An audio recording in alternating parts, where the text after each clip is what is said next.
Disclaimer. The information and education material contained herein is meant to promote the general understanding and dialogue of GANs processing. Such information is not meant or intended to serve as a substitute for a healthcare professional's clinical training, experience, or judgment. For patients and individuals, such information is not to be a substitute for professional medical, therapeutic, or healthcare advice or counseling. For medical issues or concerns, including decisions about medications and other treatments, readers, viewers, listeners should always consult their physician or, in serious cases, seek immediate assistance from emergency personnel. Prescription information, procedures, and use of medical devices information should be undertaken only by properly trained and certified medical personnel.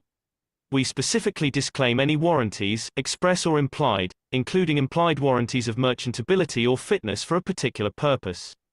Such information is provided, as is, and is believed to be accurate at the time of its publishing, but it is the viewer's job to evaluate the accuracy of any information found in this presentation. Every case presented is of their own experience, applied by themselves for themselves, and it applies to their case only. Every person experiencing health problems should seek professional medical advice and consult their course of treatment with a doctor. The processes of plasma balancing described herein are a natural process which supports the body but does not replace medical advice or therapies one is already subject to.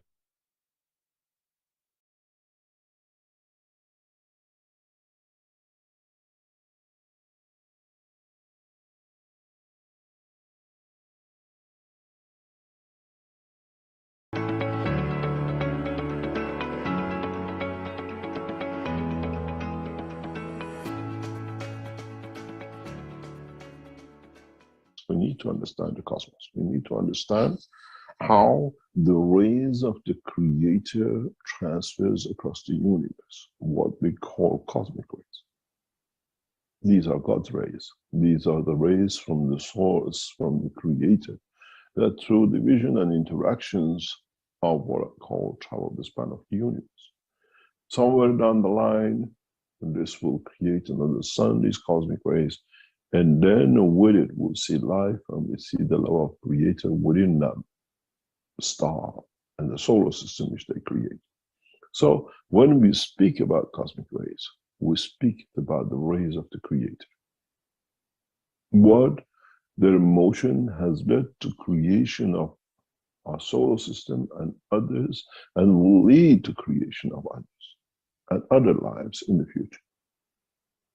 Then we have to respect and understand the totality of the knowledge when we call it a cosmic ray. When we create the rays which can match the rays of the Creator. This is what cosmic ray, this is what life to me as a scientist is. We saw the birds fly, we made aircraft. We saw the brain of the man when we made computers to match it. Now we understand the process of creation, and we attempt to create the lights, the rays, the fields, the emotions of the Creator through the understanding of the man, through the new systems. Initially, we brought this out to you as enhancement, where your soul became that star, your soul became that point, and the units and the reactors around it became the satellites.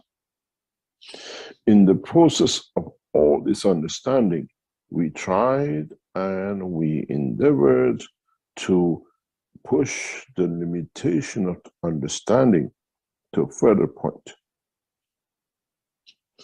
In this process, we have gone a step further. As now we understand, and our team are working and now have already developed the condition of the creation of the cosmic rays through the fields of the magnetic field, which is the basis, the fundamental understanding of what we call creation. A new cycle, a new what we call technology has emerged in the past few weeks, where, as we said last week, we have managed, and now we can produce fields, electric currents, and power out of the motion of cosmic rays, which means we have achieved the ultimate goal to be able to produce fields which is and are at the strength of the human body, which means we can feed the man, which means an end to hunger, an end to pharmaceutical. And this process will go to this next step. Gradually, in the coming days and weeks, we introduce new technology, new dimension, new understanding. And with you as those numbers who became groups of coming to Austria, those of you who joined us in one short session with Rick and then another session with Rick, with many of you online, without you knowing, we were testing huge technological development, which we're going to share with you part of it today and gradually in the coming weeks. In the process of past weeks, as you were with us, as you came here, as you became mobile and whatever to be part of, we continuously tested things in the background to understand the process of transferring and understanding the process of the completion of the cosmic rays. So, hello, Mr. Keshe. Can you give us a detailed explanation of the cosmic rays, please, in a plasma science understanding? Thanks, Lisa. Yeah. Cosmic rays are the rays, the fields, which have not found the matching balance to interact with, or are on the path to reach the field or environment that can interact with their field. In a way, they are like a lover looking for the love they have to meet, to interact, to create life. In the world of physical creation, we have a man and a woman lead to creation of a child, a life. The cosmic rays are the rays which are on motion till they come to interaction, to lead to a new cycle. Some of it could be a fraction of light, some of it can lead to creation of new condition of life. But there are the energies, there are the magnetic fields in motion that have not interacted and are free and are called available for the next phase. Become part of your body if it's yours, of the same strength. Interaction in the with the body of a physical matter, planet or whatever, or with another fields that the interaction leads to fraction of other new fields of the cosmic rays that might lead to creation of the new cycle of life or a new plasma. They belong to the cosmos. They are not still have a name tag on them, that they become part of the human body or an entity. They have a strength which is very much connected in one end to a much powerful energy source. They are not usually, the cosmic rays, a bandwidth, a cut piece. They always have connection to their source, majority of them, because once they establish a point of contact and they go to the point of break and division, they start a new cycle. So they always have. It's like when we look at a star, it's always that light which comes to us is always connected to that star, to that point. They always have a point of reference. We can find out where that point of reference is, and if you can travel at the strength of, or at the, what are called rivers of this field, we can end up in most beautiful places in the universe. What is instantaneous? This is what most of you have done in the enhancement unit. You instantaneously go somewhere. The light was space light, is a cosmic ray. It's a dusty white silverish at a high intensity. And I used to work in it. I could see myself part of it. If you go back to the unit, I used to do the flight system test, original flight system test, which then came out of Iran. Before Iran, I produced it in Belgium. If they haven't destroyed the garages, you see windows are all blacked out, totally blacked out. Because of the lights, I used to create cosmic light. So what is just getting achieved in our labs today is already been done 10 years ago. Mr. Keshe, isn't there 7 million plus cosmic rays already walking around the planet Earth? No, 7 trillions. What about the animals? There you go, yeah. Exactly, yeah. And so we see what it comes. So it's nice to see now it's shared. It's a common knowledge, and then it will become more common knowledge. Would you take hundreds of tablets a week, which some people do, 20, 30 tablets a day, one side effect of the other one, the side of the other one, where you're repairing the shakes and damages of the physical condition, not walking, where the actual thing sits in your brain. And if you provide the facilities for the brain to absorb what it needs, there will be no more shakes. So, do I need the medicine? This, what I call cosmic centers, farms, will change the history of the medicine. When we place, let's say, 50, 60, 100 of them in Canada, or 50, 100 in US, 1,000 here, 1,000 there, you just dial a number and you get access to it. The system, through the fields of energy, will diagnose your illness, what it is, your condition, and again knows this needs this combination. So you sit there.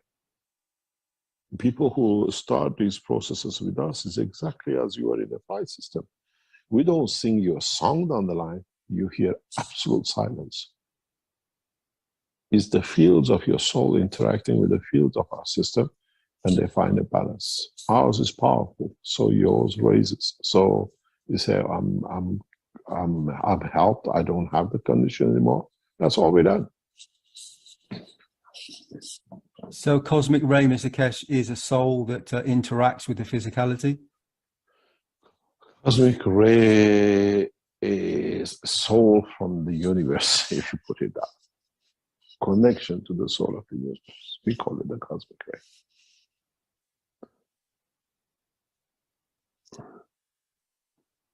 If you look at cosmic and you want to change it, see what you can come up with.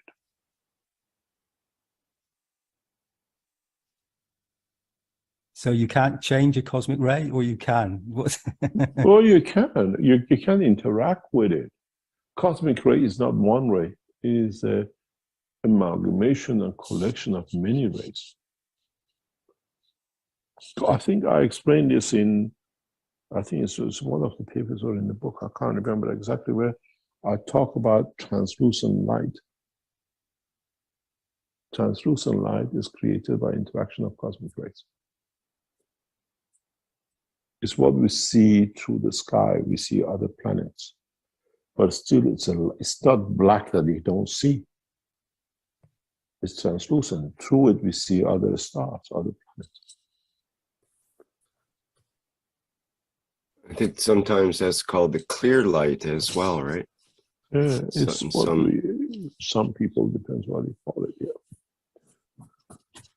So these would be these rays would be the primary rays, is what you were talking about, the from source, basically. Some of them, yeah, but not because they already interacted with something somewhere.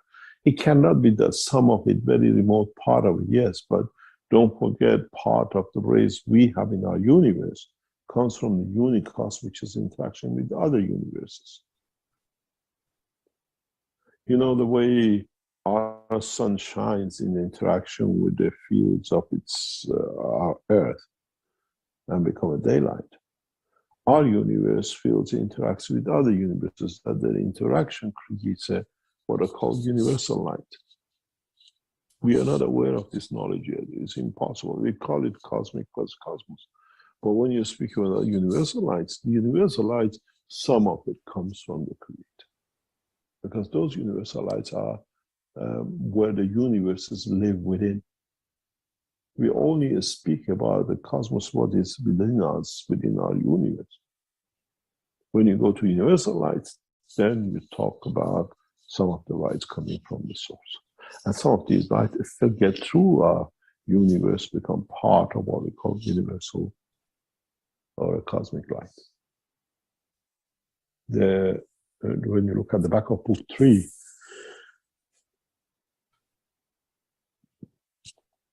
you might just grasp some of it. We haven't gone to the source yet. We're still taking crumbs in our universe.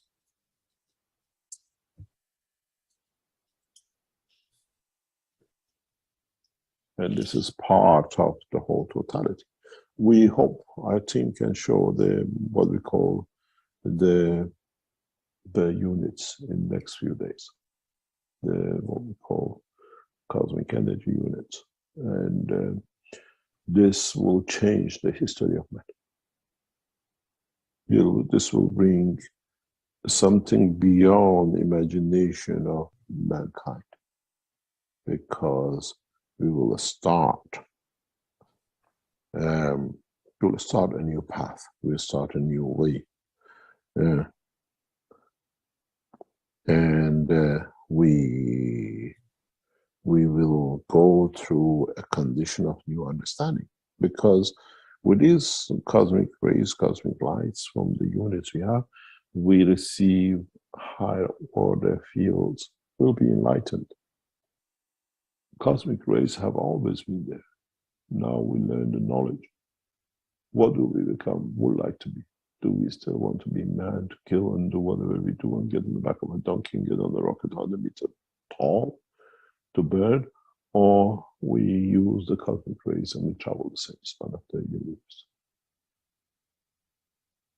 It's just that the enlightenment it brings.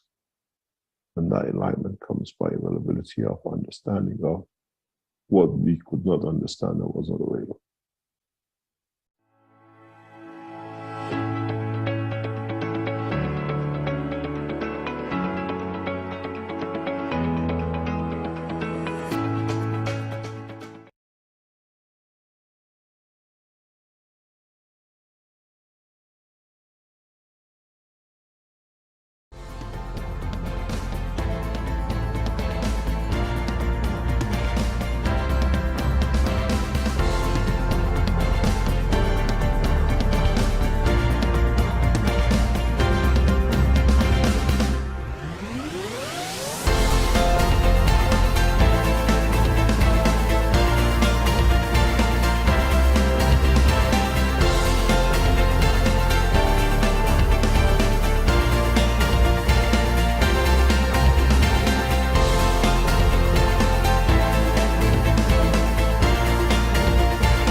Hello, everyone, and welcome to the 537th Knowledge Seekers Workshop here on Thursday, May 9th, 2024. This is a broadcast of the Keshe Foundation, Spaceship Institute, Education Department, and part of the public teachings in English. My name's Rick Crammond, and I'll be the host once again in this weekly series of workshops that's been going on for over 10 years now. And once again, we have the pleasure and honor of having Mr. Mehran Keshe to guide us through and deliver the knowledge and information for today. So, Mr. Keshe, are you ready to begin? Yes, thank you very much. Good morning, good day to you, as usual. Wherever and wherever you listen to this series of knowledge seekers program from Keshe Foundation, the Spaceship Institute. As usual, as is tradition, we welcome you back and we hope we can share more knowledge and understand more about our own creation and how we are created and where and how we operate. In a way, as always said, the body of the man is another cosmos, is another universe. It's just for us to understand how this universe works. It's for us to understand how we transfer energies of the cosmos or universe in the vacuum of the body of the man, in allowing it to operate. And like that every star comes this step to, in a way, to dissolve, to open up, to lead to creation of beings which are gathered for a new life. It's the same with our lives, our physical life. We have one of those stars created, gathers energy, and then it goes through a supernova. We call it death. And it has some residuals, some physical bits, and in essence, what we call supernova, that a massive energy is released. That release of energy, we call it the soul of the man, when it releases from the body of the man. And then we have created different names for the next steps, white doors, black doors, and the rest of it. But in fact, there is no difference between the process and the time of what we watch in cosmos. When we see a star explodes a physical dimension of it, and it just becomes a huge energy, and this energy released in dimensions lead to creation of other lives in the space of the galaxy, or when the galaxies hit each other and come to that point of galaxial supernova. That is, again, as I said, we have chosen too many terminologies for the same effect. The supernova is the man's time of death. It's the same. We see some white bits left, we call it the bone afterwards, but in essence, at the point of the separation and the explosion, when the energy increases to such a point, the soul, the energy of the star, releases itself into the atmosphere, into the environment of the solar system and the universe. And if one day man learns this, man would understand that every death is a supernova.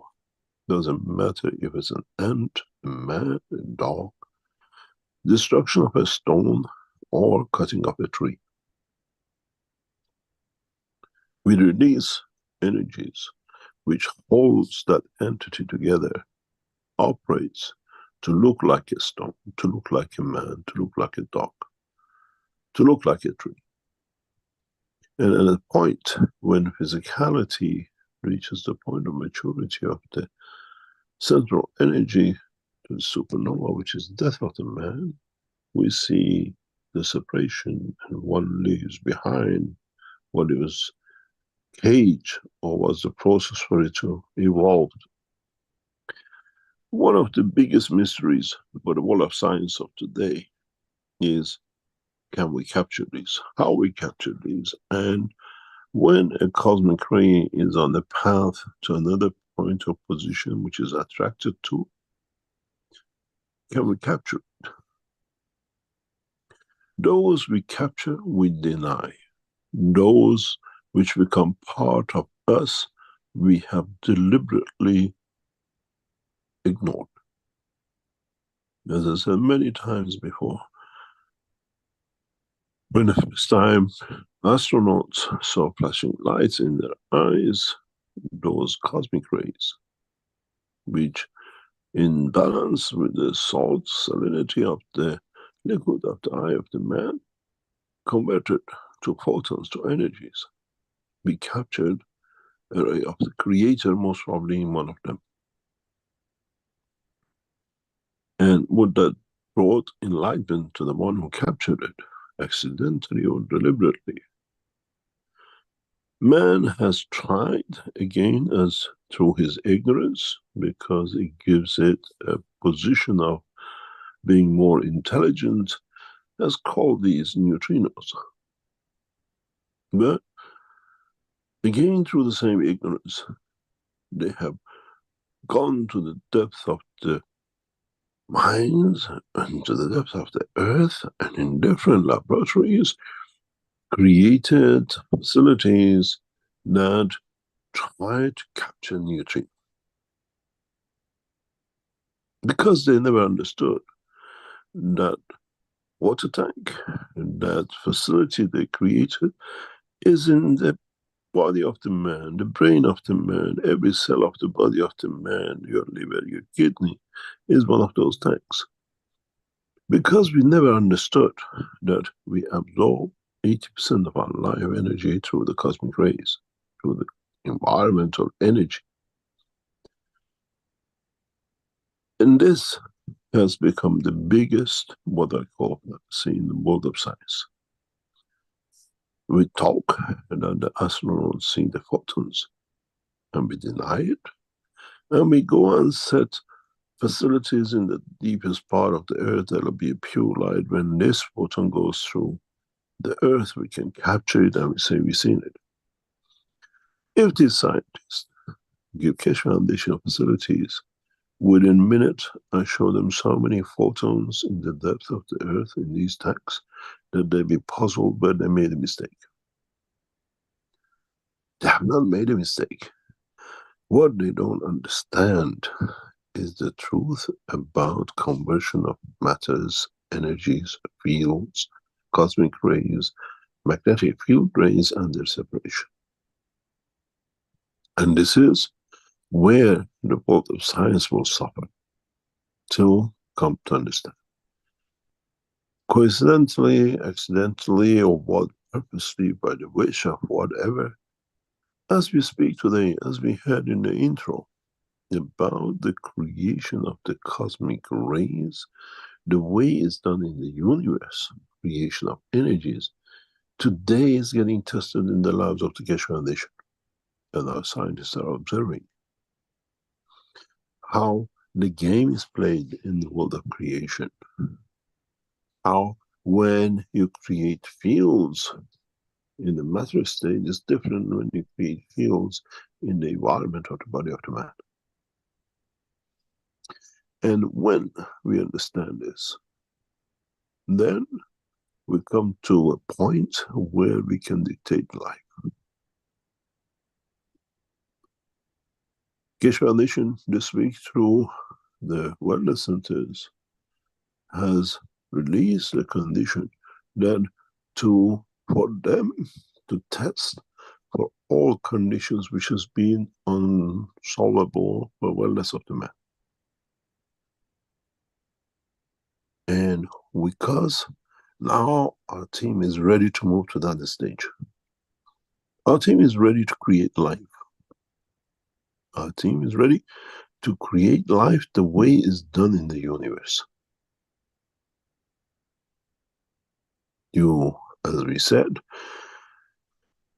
have the fields of the energies of a fish in the atmosphere of the earth. When you create the right condition at the right depth with the right environment of the water, you see a fish where there were never fish before. And they're always the same. Now we understand that process. Now we understand the reason that the fish appears in the water wells or in the middle of nowhere is not that there was nothing there. It's just because the seed, the eggs of the fish in the past on every corner of this planet was seeded. All this land we see sometime was under the water. And inevitably, the magnetic field, the environment of the seed, of the life is within it. If man understands this, and if man create the right condition with the amount of interactions the man has had and left, the interaction of the seeds and the sperms in the depths of the soil of this planet, in these water wells, if we create the right condition, the child of man will be born the same as the fish. Because we understand the process, we understand the principle. We can create that process and this principle. Then knowledge has extended to this level. But it's for man to understand, to separate the magnetic field in the matter state and the magnetic field in the plasma state and the magnetic field in the environment of the universe. Again, we have chosen the same word, but for 3 or 4 different, what we call, conditions in life. In one of my teachings in Farsi, I explain this in a very simple way. You see on the flag of Iran, the lion. It's called the sheer. But how you understand the interaction of that word in a sentence brings you to understand what you're talking about. Because sheer is the milk which we drink, as the same word. And then sheer is the same tap where we open the water to come. It's for us to understand how it's used. If it's a lion, if it's a milk, or is it the tap water. And this is what our world of science, our world of knowledge have not understood. The separation and application and the need and the outcome. To understand which way, what sits where, and how this is applied. Are we talking about the magnetic field and the cosmic ray? Are we talking about magnetic field and the matter magnetic field? Are we talking about magnetic field in essence of connection between the two? And to what extent we understand this separation? Now, it's for you as knowledge seekers to understand the separation between the cosmic rays and the magnetic fields, but in a different condition environment. The change of this cosmic magnetic fields into the matter state that manifests itself as a matter, and then condition of where and how some of these magnetic gravitational fields, creation gravitational fields, that what you call a magnet. And once the scientists understand this, the connection, the separation, and in a way, application of it, the world of science will be different. Where you will be able to create life in nowhere, and where you can change life into fields to go nowhere. As I said before Christmas, we found one of experimental fishes moving from a tank back in the tube where it was before. We put this fish through the cycle, and then we return it back to the original tank, and within a few minutes the fish transmuted, because it went back to the source of the essence of no physical condition. In a way, when we achieved the first transmutation, this was Even our scientists are so advanced, baffled with, could not believe. It's like when we say, oh, I took the scans, but it changed my condition, but it could be something else, because I still don't believe in what I've done.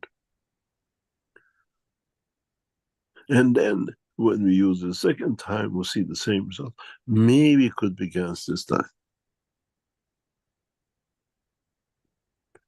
And this is what we need in the world of science to understand the transfer, the interaction, the amalgamation, the coordination, and the condition that each field, each ray, each magnetic line operates, works, and as we say, entangled.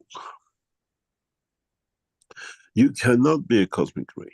You cannot be a cosmic field and come passing through my body if you are not entangled with the field of my body, or you're entangled with another field, could be another side of the universe. You're on the way there, but you get captured, or part of the energy of you gets released to set off my body, because I create a condition of need, not a condition of grab. And you give and you go. You need some of this, you take. I have enough, I'm on my way. If our knowledge is, if the scientists come to understand this point, then you'll find the eternal life. The eternal life comes from understanding the truth about the creation, and to be able to replicate it. Eternal life is not exclusivity of Creator, as we are part of it.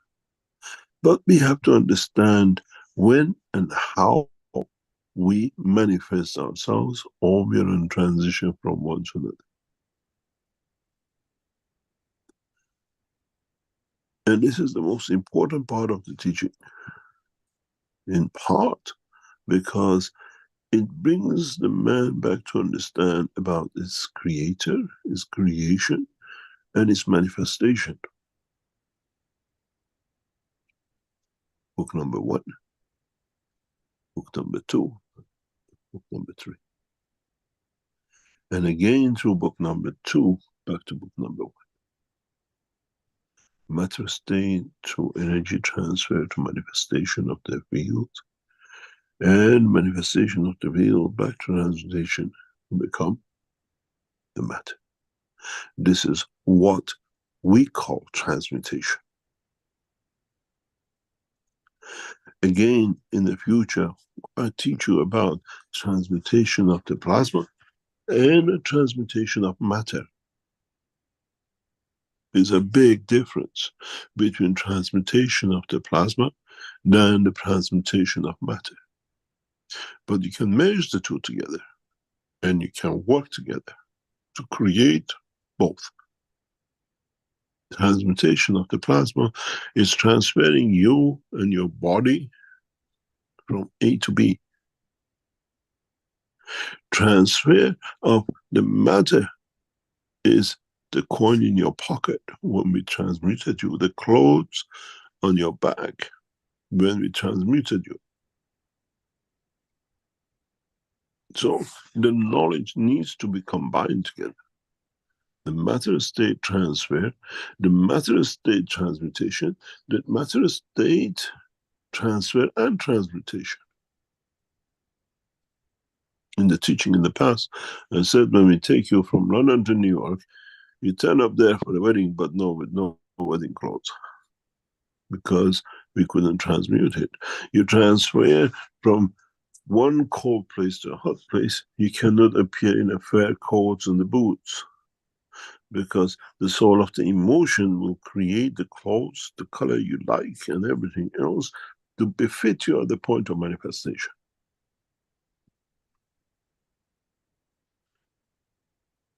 Changing and understanding this brings us to a new dimension of science. The science that man has never known, but has always been there. Is part of his own creation, is part of his daily operation. As I said many times before, the present world of pharmaceutical has a big problem. It tries with chemotherapy to sort out the tumor. But it has not understood that tumor here is created through the emotion of the soul, the brain of the man. And that's why we see the cancer comes back. We call it metastasize. It doesn't metastasize. Impossibility. If you sort out the emotion, which is another part, which is connected to the universal field, is what we call evolutionary cancer part of this. That we want to evolve to become part of the other races in the universe. We have matured and we are on the way to that position. We have a point of reference. We are connected to that point of reference. And we are evolving to reach that point. Be it in lasting life, being in maturity of understanding the world of creation, we call it the science, or be it to be part of the dynamic structure of the creation. As I said before, we try to open the subject of the creation to cosmic rays, that you understand why and how. Is evolution in our life, which leads to some 10% of the cancers, is that we are trying to match, not to grow in one direction, but to match to another line which we have received as the information, as the knowledge through cosmic rays, that in entangling with the other, we try to match, we are getting fed, but we are feeding back something too. And as the body cannot process it, it gathers that energy in one position. That position becomes what we call a cancer point. How would our scientists, our physicians, our doctors, and everything else we have start actually by testing the blood of the man, testing the physicality of the man, to tell the patient from day one, you have evolutionary cancer, you have accidental cancer, you have what we call emotional cancer. And by identifying it through the composition of the fields within the body of the man and through the emotion of the man, tell the patient, this we can do, this we cannot do, this is possibility. When the knowledge of man reaches to that point, then you can tell the person, we can 100% reverse your cancer. In a way, we understand the origin of it, the cause of it, the reason for it, and where we apply cosmic rays, where we bring the information which you cannot digest to untangle the energy balance, you call it the cancer in your body of evolution side, where is converted by accident the energy into the matter condition of the cancer cell, we call it accidental, and where your own emotion has created your cancer. And which fields? Can we use cosmic rays for all three? Can we use combination of the all three? And then find answer to all. This is what the Keshe Foundation Wellness Centers now are under research and development. And we put out for what we call trials. Because we think our scientists have reached that point to be able to deliver the separation between the fields, understanding the cosmic rays, understanding the interaction and conversion of cosmic rays, and understanding the position of the matter state of cosmic rays. The way we saw the interaction of the field of the sun and the earth created a plasma that through the inertia of the earth, it converted to the matter state which showers on us. And then we saw how we converted that matter state into fields and energies and back to cosmic rays. The process has not been understood by the world of science of today. And we are teaching our scientists to gradually to move into that step. To understand each separately, understand the connection and conversion.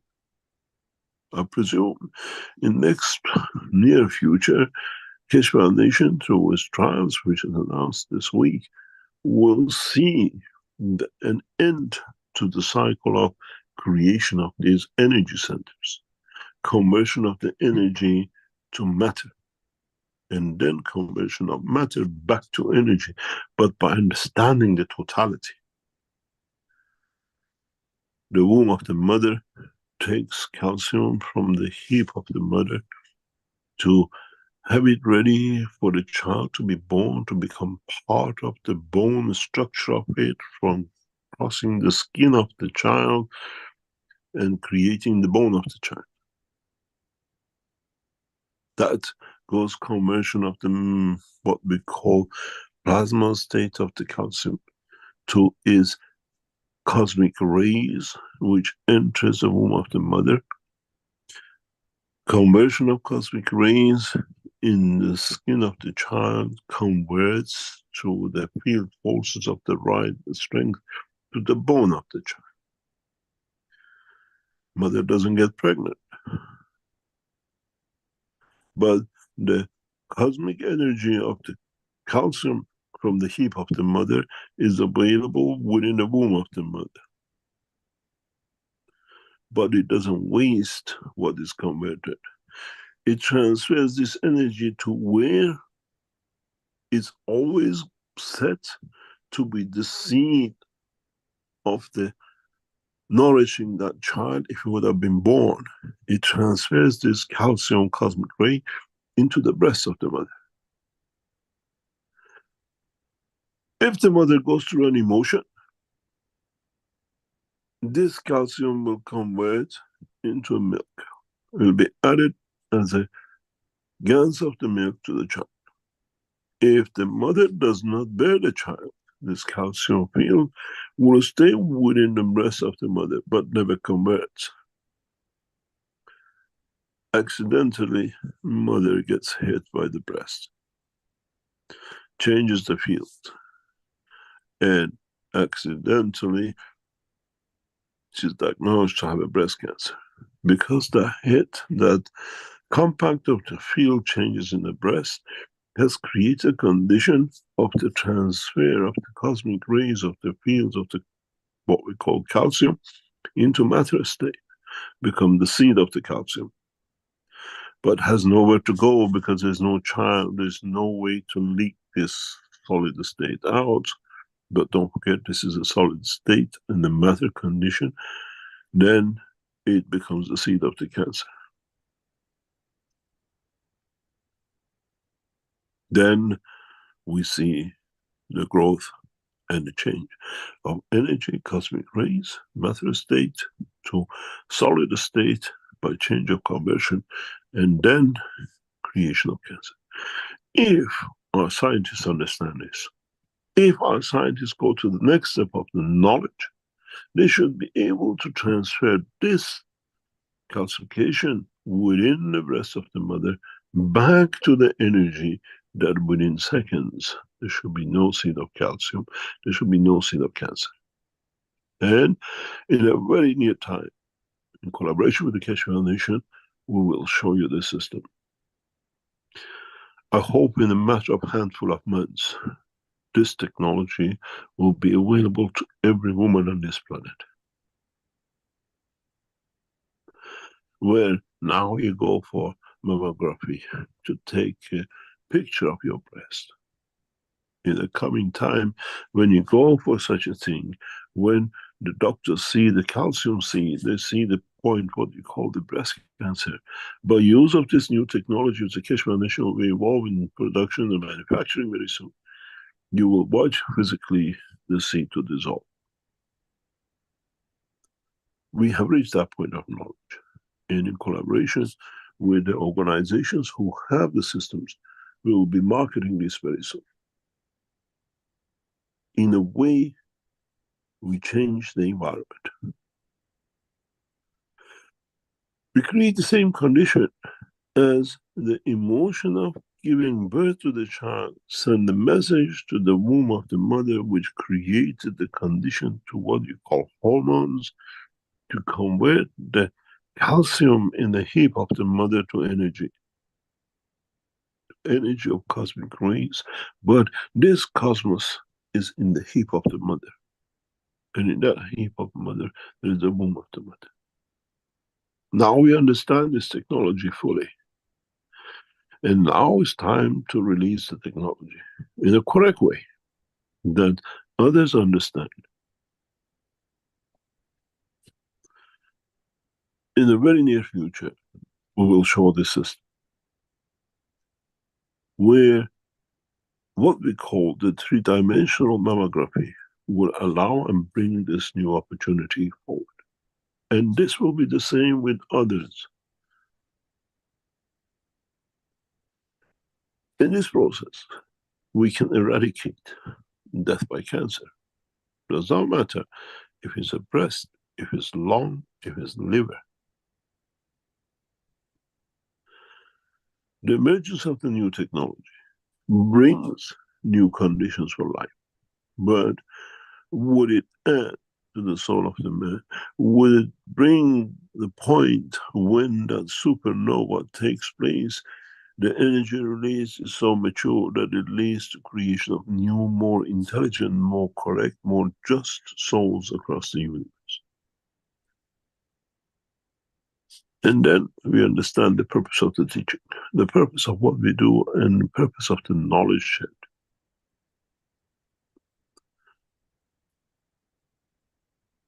In the coming time, men have to understand the connection between cosmic rays and the magnetic field of the universe. And magnetic field is a solid magnet in the hand of the man. Their conversion, their interaction, and once we understand this, we mature to understand the totality of the knowledge of the creation in the detection, not the other knowledges of the creation, which is not even imaginable by man.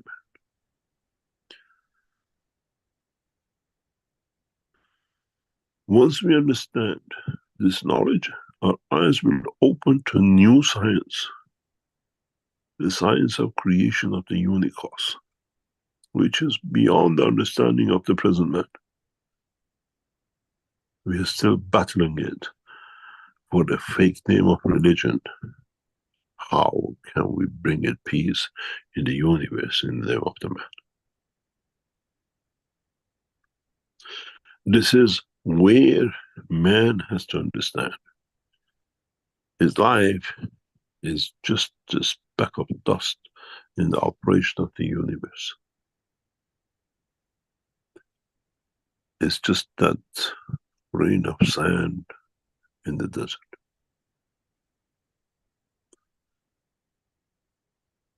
And now if you understand this grain of sand can convert and become life, or this grain of sand can hit the eye and create blindness. To give life or to take life.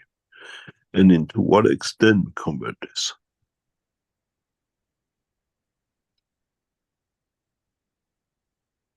And what is the tool of conversion? And how by renaming and multiple naming the same process, man has led to his confusion of life, science and its technology. the emergence of the new technology, which is now claimed by all governments, is in the hand of governments in the name of the Keshe Foundation technology. But they're ignorant to it, because this is how it should be. Till we mature in our souls, that once they become open to it, it becomes a tool of peace. Not, I have and I use it to show my power.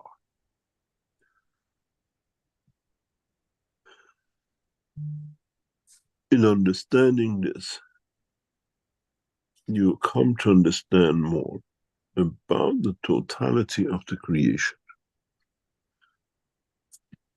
about how you have to understand the totality of the process.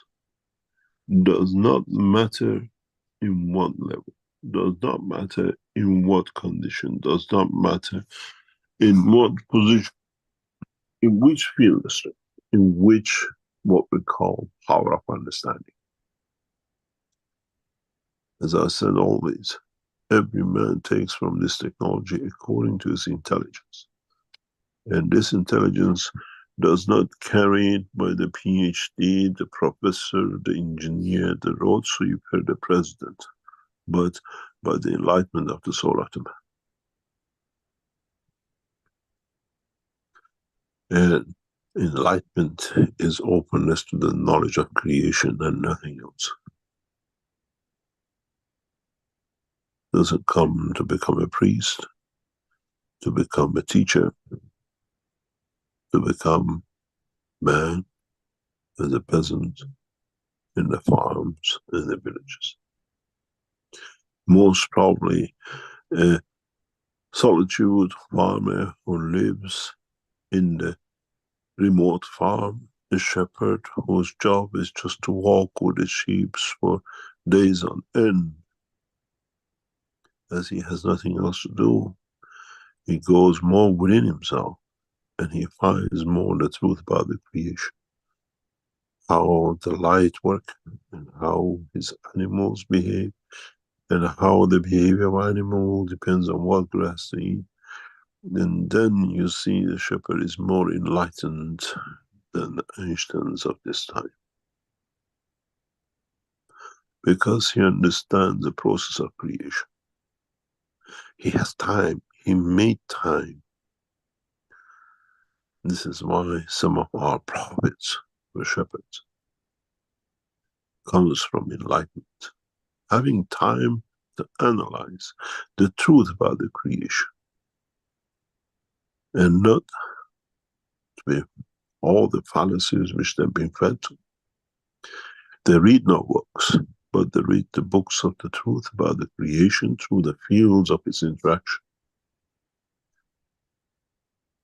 And this is why some of our farmers and some of our shepherds are more knowledgeable about the world of creation than our professors, the head of universities, and all our leaders. Understanding the process of interaction. I had the privilege to meet people in Africa that when you speak to them, the old woman says, I have different grains in my room for different conditions. And in the spring, I decide from what I see in the winter, what the summer and the spring is going to be, and I decide which seed to sow for that year.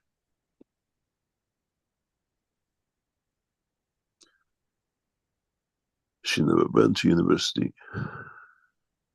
She does not have even the power to know what's the difference between A and B on the paper. But she understands the process of creation. The interaction of the fields which creates a winter, and that winter how will interact with the fields of the atmosphere to create the next season and the season after. Enlightenment without degrees and without professorships and without profits. This is what we lack. This is what we miss. This is what we have diverted to become a civilization which actually has lost all the realization of the truth about the creation. Man has not civilized. Man has just realized is an animal which has lost the connection to his own creation through civilization. And this is why we find in many cases things from the past that to us today are unanswerable, because those who made it had the time to understand the process of creation. And then to us who are civilized, we lost that realization. And that's where we are. And to prove it, we are more civilized, we have created weapons to kill best.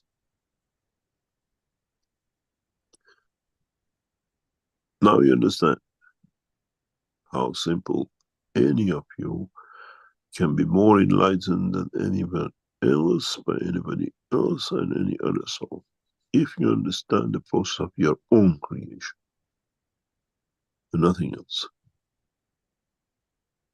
If you understand how all the fields of the universe, some being originated from the Creator, is within you, and you are connected to and does not exist without you.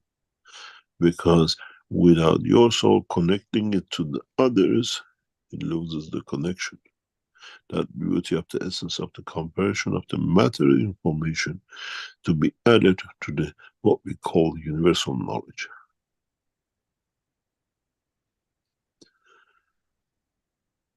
It's the responsibility of all knowledge fields to understand this.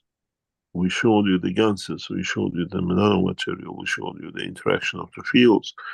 We explained about your source of energy.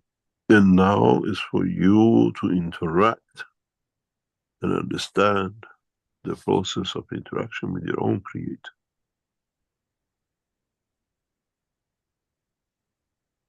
And how you will see, how you connect, and how you share knowledge with all within that cycle of life.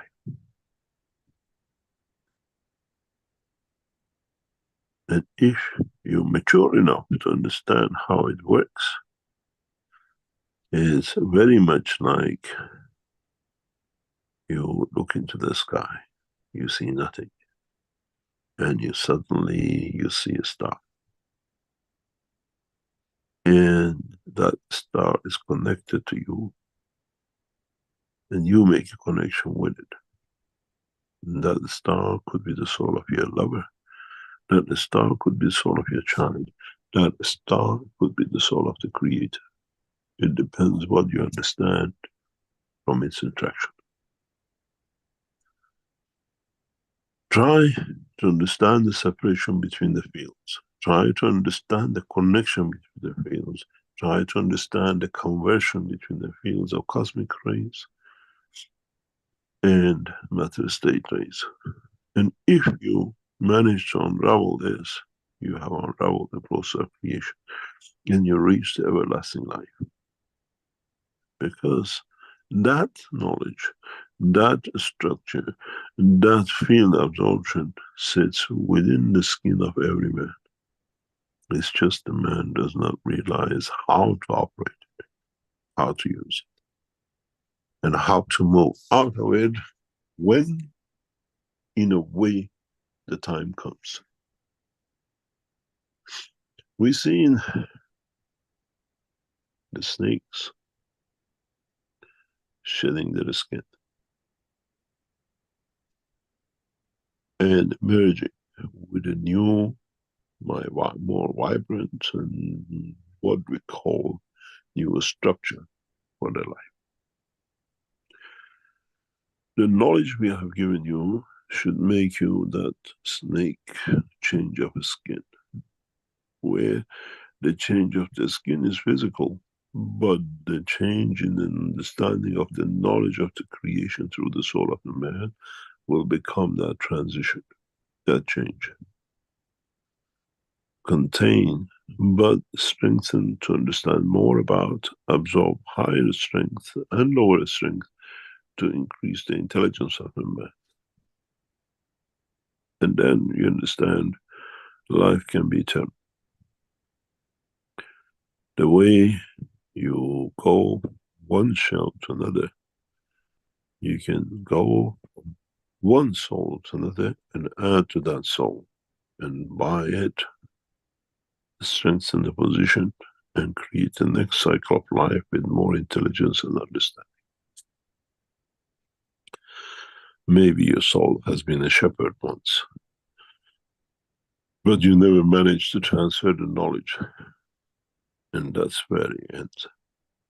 Where with shepherds like us, we know how to transfer and how to move on and how to add to another soul for it to become what we call more understanding of the world of creation that can be shared. I hope you understood the part of the teaching of today. As we said, we try to open the horizon of the knowledge that you understand the connections. And it's for you to facilitate how you create systems, you or add to your work of your soul knowledge and connections, or you need the system to be built for you to understand how to trade it. All is in progress.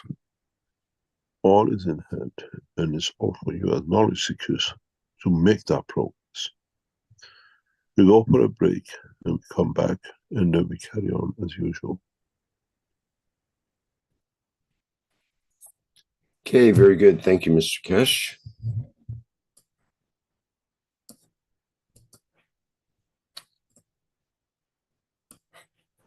Okay, as Mr. Keshe said, we'll have a short intermission here and be back for the second part with opportunity to ask questions of Mr. Keshe. And folks in our attendees here in the Zoom chat can raise their virtual hands and we'll have an opportunity to open the microphone. And you can put questions also in the chats in the YouTube or Zoom chat. Okay, see you shortly.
The revolutionary new Flight Enhancement Spaceship unit is due to be launched in June 2022, and in the same year is expected to fly passengers into space, to the moon and beyond for a day or even several days at a time. There is no need for the Flight Enhancement Spaceship unit to carry food or medicine, as it is equipped with the latest space technology for transportation, transmutation and deep space operation. This extraordinary breakthrough technology ushers in a new era of travel without the need of fuel, food, or medicine, even during the longest excursions into deep space. Each spaceship unit has a 4-passenger capacity for long or short duration flights and has the capability to travel between cities on Earth in a matter of seconds to minutes, depending on the distance and speed. This ability to traverse massive distance in such incredibly short time is not just a breakthrough for human transport, it also completely revolutionizes the transportation of goods and cargo and will rapidly overcome the need for one of our most polluting practices, namely marine shipping, as it finally breaks us free not only from the combustion of heavy diesel, but from the combustion of any fuel for propulsion in the future. The Flight Enhancement Spaceship Unit, a new paradigm in space travel, space medicine, and space technology.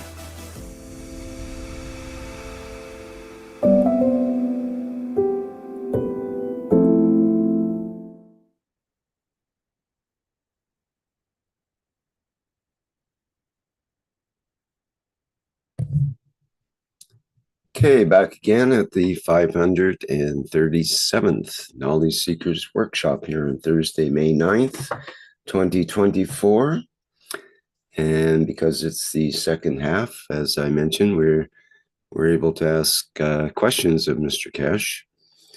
And we already have a knowledge seeker with a hand up here, but perhaps you have something you'd like to say first, Mr. Keshe, as per usual. Yes, thank you very much. As we are getting ready for what we call test for transmutation next Friday, those of you who are participating in this and you've been with us, try to get yourself ready to understand about your emotions. Try to understand what really you expect from transmutation. Try to analyze what you came here for and what is your purpose. Because for the first time in next session, you sit in the seat of command from first second. We create the environments for you to achieve, and whatever you go, wherever you go or you don't go, whatever you do or you don't do, is totally clarity with your own soul, with your own emotion. And for the first time, we have nothing to do with it. We're just the operator of the flight system, And you're the individual passengers. You want to sit on your head on your chair. You want to put your seatbelt on. You want to run up and down the corridor of the flight of the life. It all depends on you. And nothing of it is coincidental. And whatever you go through, whatever you might see, whatever you might feel, is what your soul, in interaction with soul of physicality, has decided may be unknown to you. And if you have created a direct, what we call polarity of the connection between the two, you can predetermine where you want to go, what you want to do, how you want to manifest. And for the first time, we give you a free ride from the first second. But you will feel this time is totally different than other times. Because this time we immerse you in cosmic rays, which means you're already preset. It's for you to decide. So you need, or you have a week or so to determine. Those of you who join for this adventure for 6 weeks, 6 months, how are you going to do it? And then a couple of you the following month, which have managed to reach the more closer point, will take that flight of fancy. And it's for you to let us know. Or don't let us know what you did, how you did, you manifested, in case your wife or your friend across the world and they felt the cheek, you left a rose on their bedside, they found the rose, they don't know where it came from, and come back. But you have to bring that rose, not necessarily in a physical condition, but to be able to manifest it at a point, the time, and the place. So next Friday session is the flight of fancy. It's a flight you fancy where to go, and it's, your soul is ready. You've been trained for it in past months. And I hope we'll see many of you enjoying this trip. But in a way, we have kept the rope to your toe that you can't go very far, so we cannot lose you. We know how to do it. And you will understand soon how it works. But this is the first time you get that chance to understand it's you who's doing it, it's not a dream. It's a reality which you have to face with, and you will face with. And if you go somewhere, you see something, bring it back and see if you still got it. If you don't, it means you haven't learned the condition of the transmutation, transfer of the energies of the cosmic rays to matter state, and that needs practice. So enjoy yourself next week, but start getting ready for it. It's like, you know, you have a flight next time, and you start putting things aside that you have to go in the suitcase. E quindi cominciate a prepararvi su questo. As usual. In this process, we come to understand the whole concept of transmutation. The other announcement which we have, as I said during the teaching, the Keshe Foundation Wellness Centers are set to interact for trials by themselves for new conditions. And there we choose 20 cases of each, and we start from this week. They would like to test on, or what we call, see how your wellness changes in respect to conditions which previously we did not attempt to support them. Now we can support them with. And these will cover many, many aspects of the new development in technology.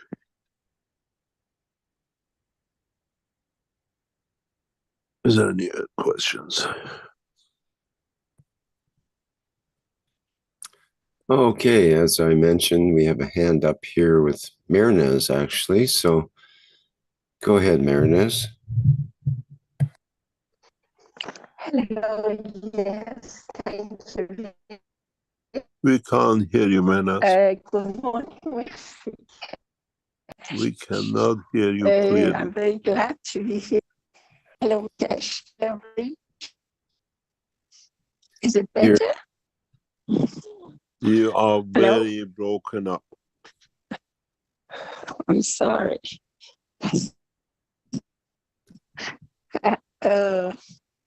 Is it better now? Are you Little still better. in Iran? Yes, sir. Are you still in Tehran, Mahnaz?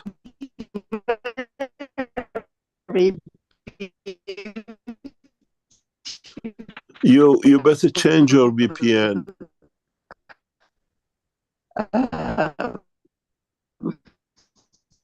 Change your VPN and come back in again. Well,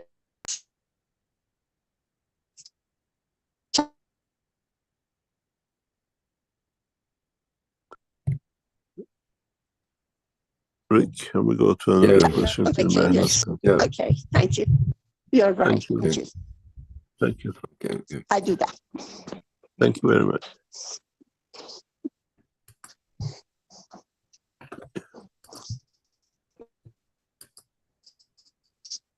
Okay, you need to mute Marinez. I can't mute you for some reason.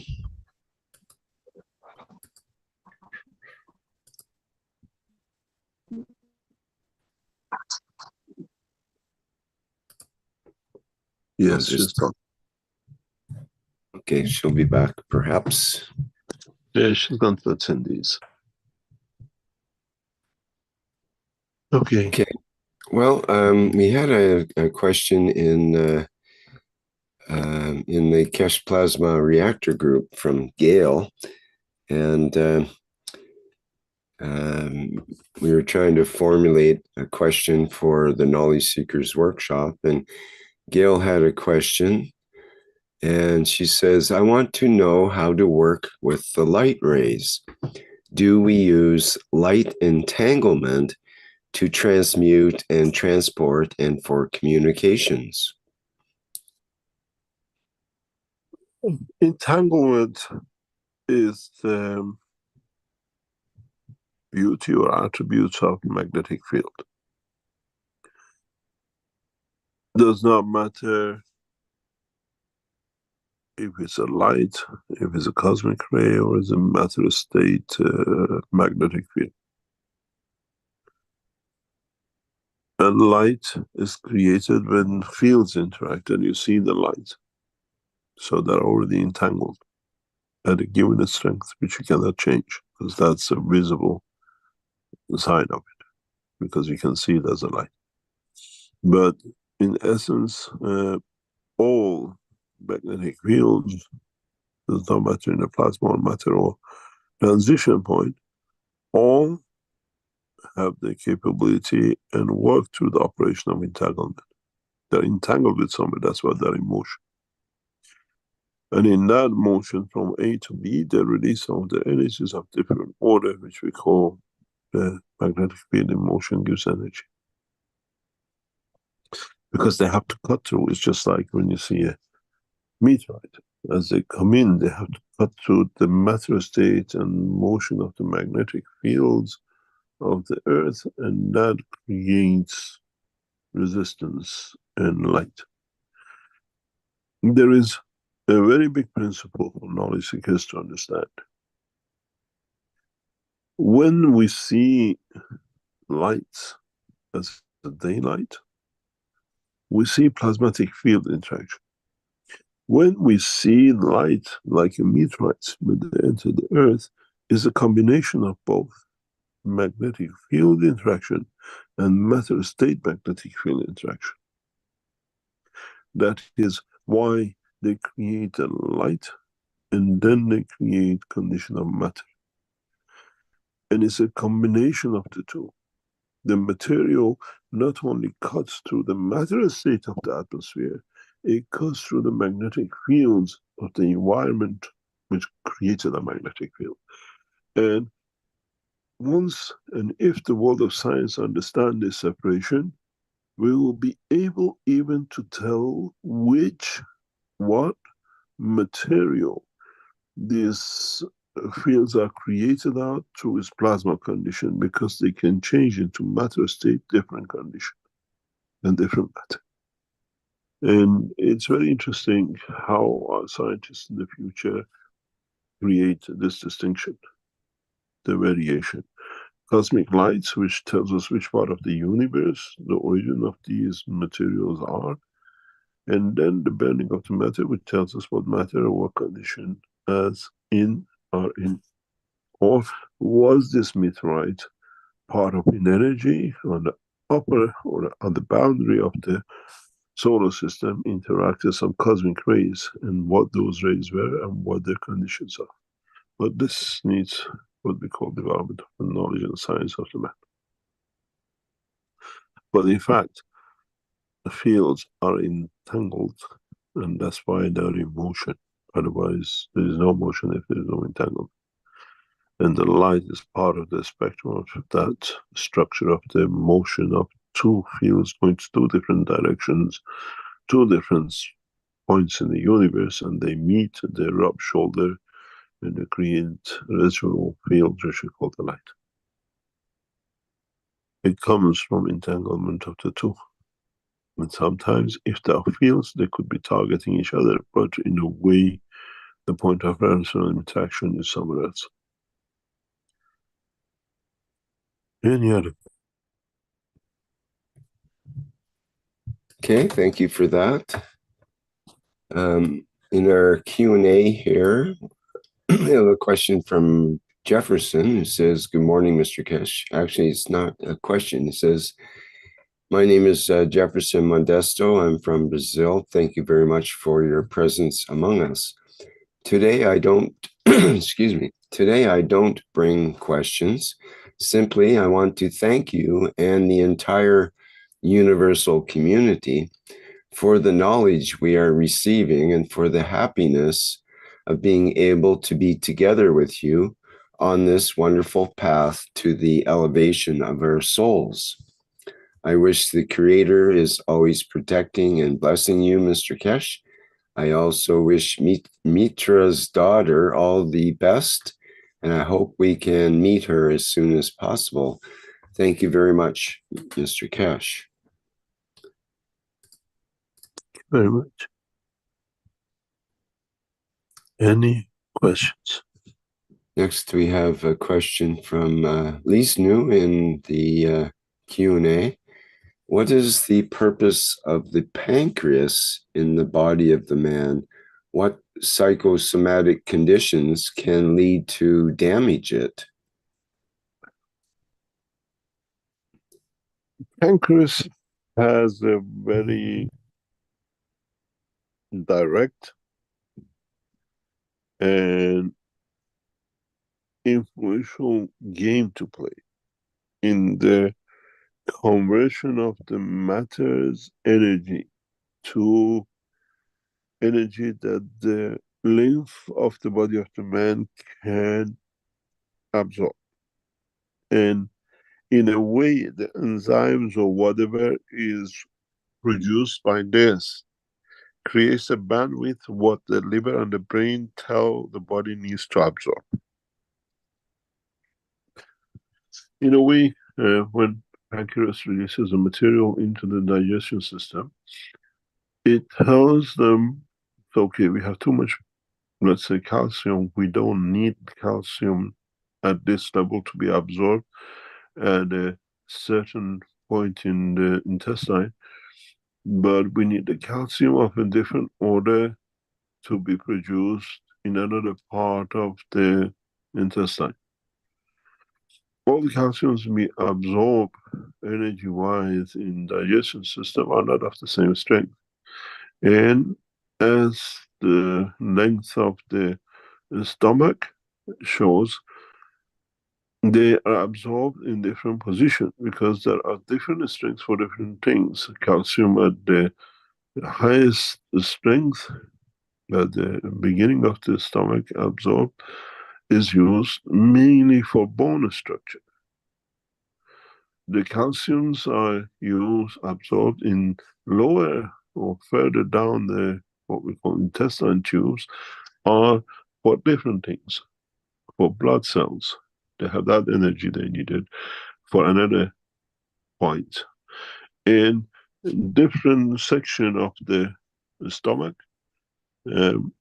responds to the what we call cosmic environments, which the pancreas material creates for that material to release its energy. If there is no need for it, the brain doesn't order for production of it. So it just goes through. That's why you have the waste. Pancreas is that mixture material company, as I call it, the structure factory, where it determines what is going to be digested as energy transferred through the walls of the stomach in which point of the intestine. If you damage part of the pancreas work, you will see some materials are not absorbed in the body. And if you take part of the intestines out, you will find out the body will lack certain materials in the structure, even though the pancreas produces it, but that filter for that material is not done.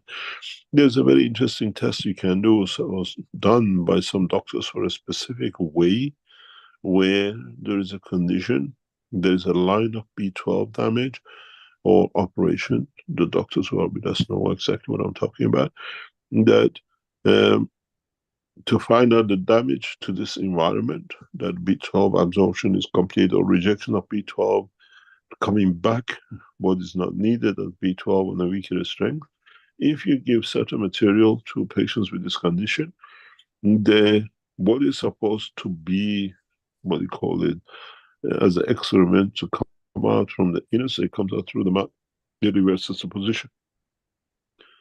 And this shows the condition of this illness. It's very rare cases. We had an opportunity to actually physically see this condition years ago. And so it's very, not depending what happens to the structure, it depends how you operate or create a condition that pancreas releases certain specific enzyme that when it goes through the stomach, when it gets to that point, it reverses the work of the whole large intestine. Instead of going forward, it goes backwards. It's a very rare condition, and you can test it only by creation or release or blockage of certain enzymes in pancreas. So pancreas is just the environmental creation. I mean, you can put it this way, part of it creates the condition of the Jupiter, part of the condition creates, when it gets to a certain point in the intestine, creates Saturn, only absorbs high helium, and then part only accepts Mercury, and other parts accept only magnesium. And this is what its job is. It's an environmental condition creator for the intestine, and it has no other function, but it's the most important function. And this is why usually pancreas cancer, we call it, creation and absorption of materials which is not needed, leads to the liver cancer simultaneously in some cases, because the wrong material is absorbed and then deposited, because it's already changed energy into the liver, which is the same as the wrong energy in the pancreas, and it transfers that, and then we say calling is in pancreas and liver has got the same cancer or the same energy base.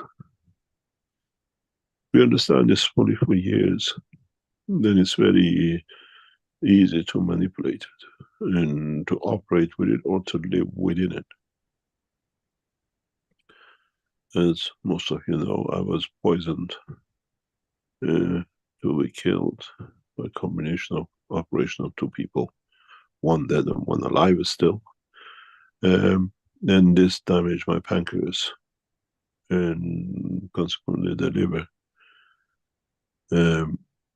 And this is over some 15, 16 years ago. And I managed to create the condition, knowing what is done, to change. The pancreas still works as in a normal condition, but certain conditions can change it, and I know it immediately. You see the operation of pancreas in a very simple way, in how your liver and your pancreas operates. You see it from when you go to a big toilet. You see the color change. The people who go in the final stages of pancreas, when in liver cancer, we see changes to orangish, creamish, whitish color in the very last stages, because certain chemicals are not produced by the pancreas and not absorbed by the what we call intestine. And you can live with a pancreas cancer condition, a liver cancer condition for years. I've done since 2009, 2010, where I was poisoned to be killed. Came from the poison.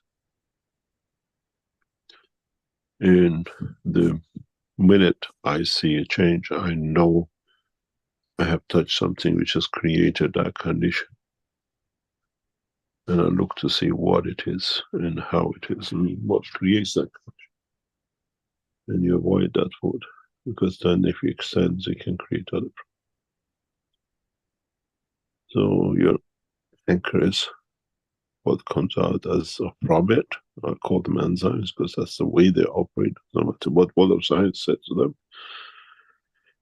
is creation of condition, magnetic field condition in certain condition of the reactor parts of your intestine to absorb certain fields for certain operations of the body. And then it goes through the process of lymph to the position, or it goes through the operation of the bone marrow, absorbing, crossing the bone wall of the bone, and then going through the bone marrow to be delivered in a combination of the things as blood cells and everything else. The world of science has to even understand how pancreas affects the creation of the red blood cells. Why is what we call red blood cells, they're actually not white, they're clear, transparent. When it comes to oxygen, they change color to white, or the light changes them to the color of red.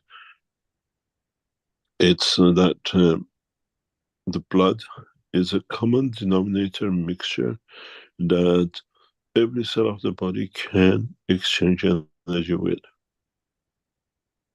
to create an interaction with the information from the neural system, the physicality of the gans into condition of cell. And this is why we have a blood circuit. It's not just going around. It can interact in field interaction with every cell in the body of the man for energy transfer. And the basis of that is decided by the pancreas. If it doesn't work, it doesn't create the right condition, you have problems. You can take the pancreas out, but the field interaction of the body will change. The stomach or intestine will try to create magnetic field for absorption, because then for such a long time it becomes permanent feature on it. They sometimes create that condition of extraction, but they can't extract when it is the same as when the enzymes are there. Any other question?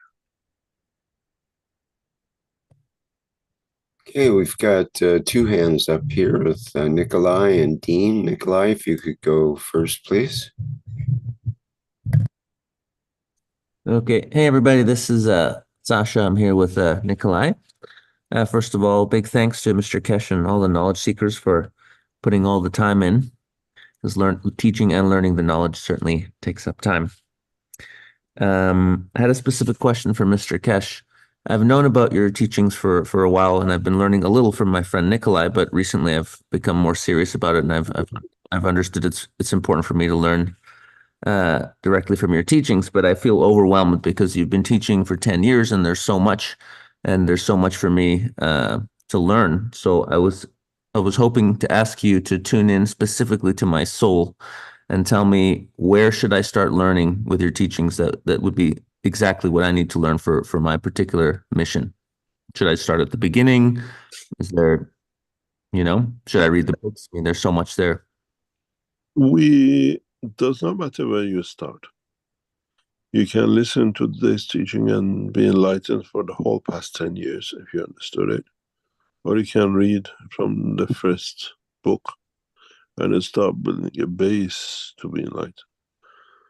It's just that how much you have educated yourself in the duration of your life, and how much prejudices you carry in respect to the knowledge you gained, and that's it, and that's correct. There's no point of beginning, it's point of understanding. What you understand, what you understood about your life and how you can add to it is not evolution in science, it's addition to the science. And this is where you have to start. How much more I can add to what I already know, and I have no prejudices about what I learned and what I learned before.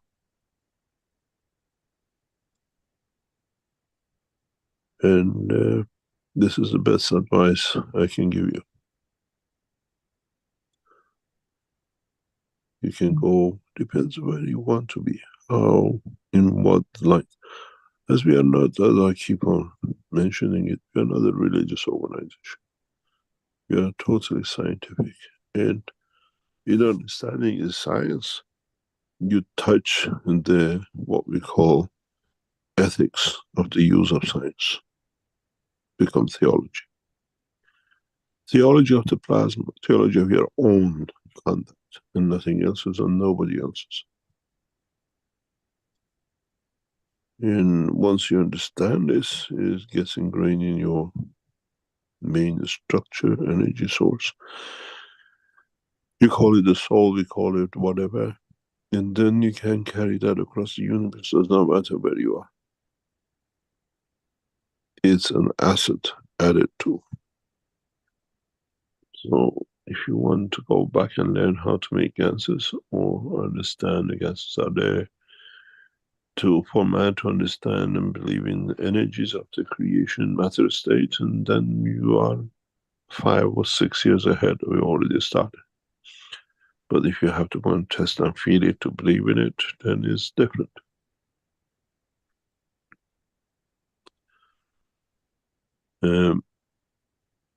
But it all depends on you, how and where and how open-minded are about the science of creation, which created you, and then you understand more in depth how to handle it. The soul matures within the womb of the mother and comes out with no need for physicality. When a soul lives here 100 years and still is in dilemma, not maturing, but I have to leave up and add anymore. All depends on what you want to take and what suits you, which part of your life. The knowledge is there, you have to pick it up when you need it, where you need it.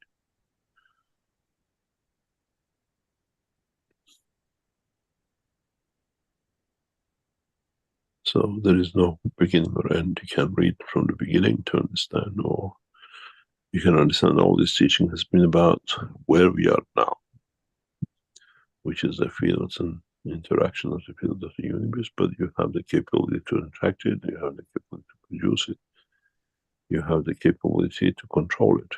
We are in that stage of evolution of science.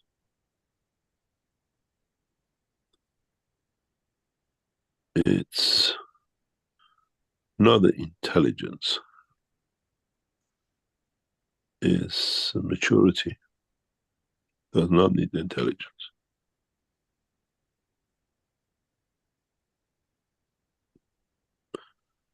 Intelligence is a matter state physicality of the man. And as I will say, it's how much you understand and you can apply it, which matures a man.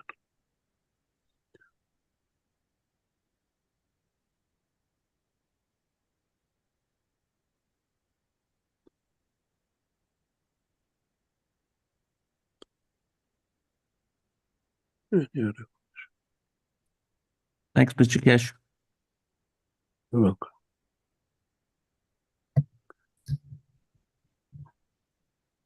Okay, thank you, Sasha. And now we have Dean. Would you like to go ahead, Dean?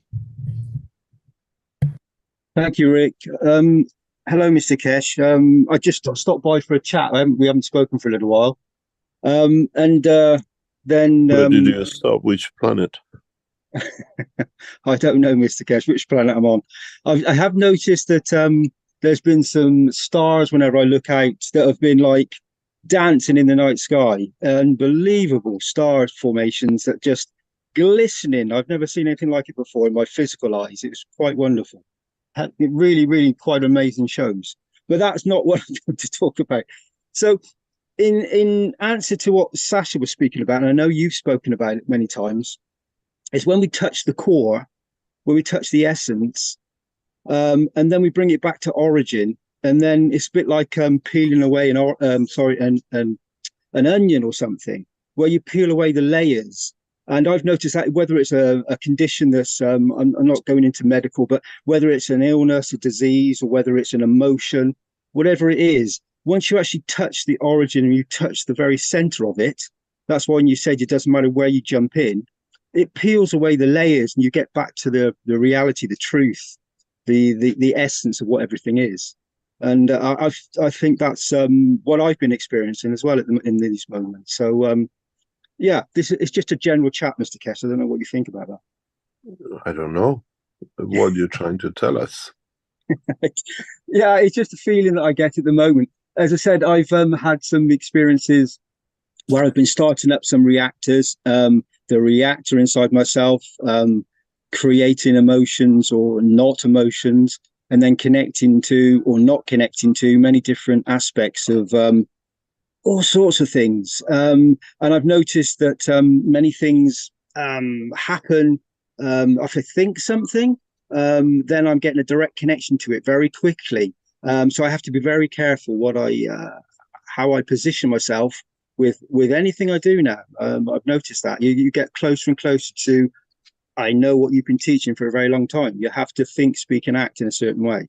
And then things start to manifest correctly.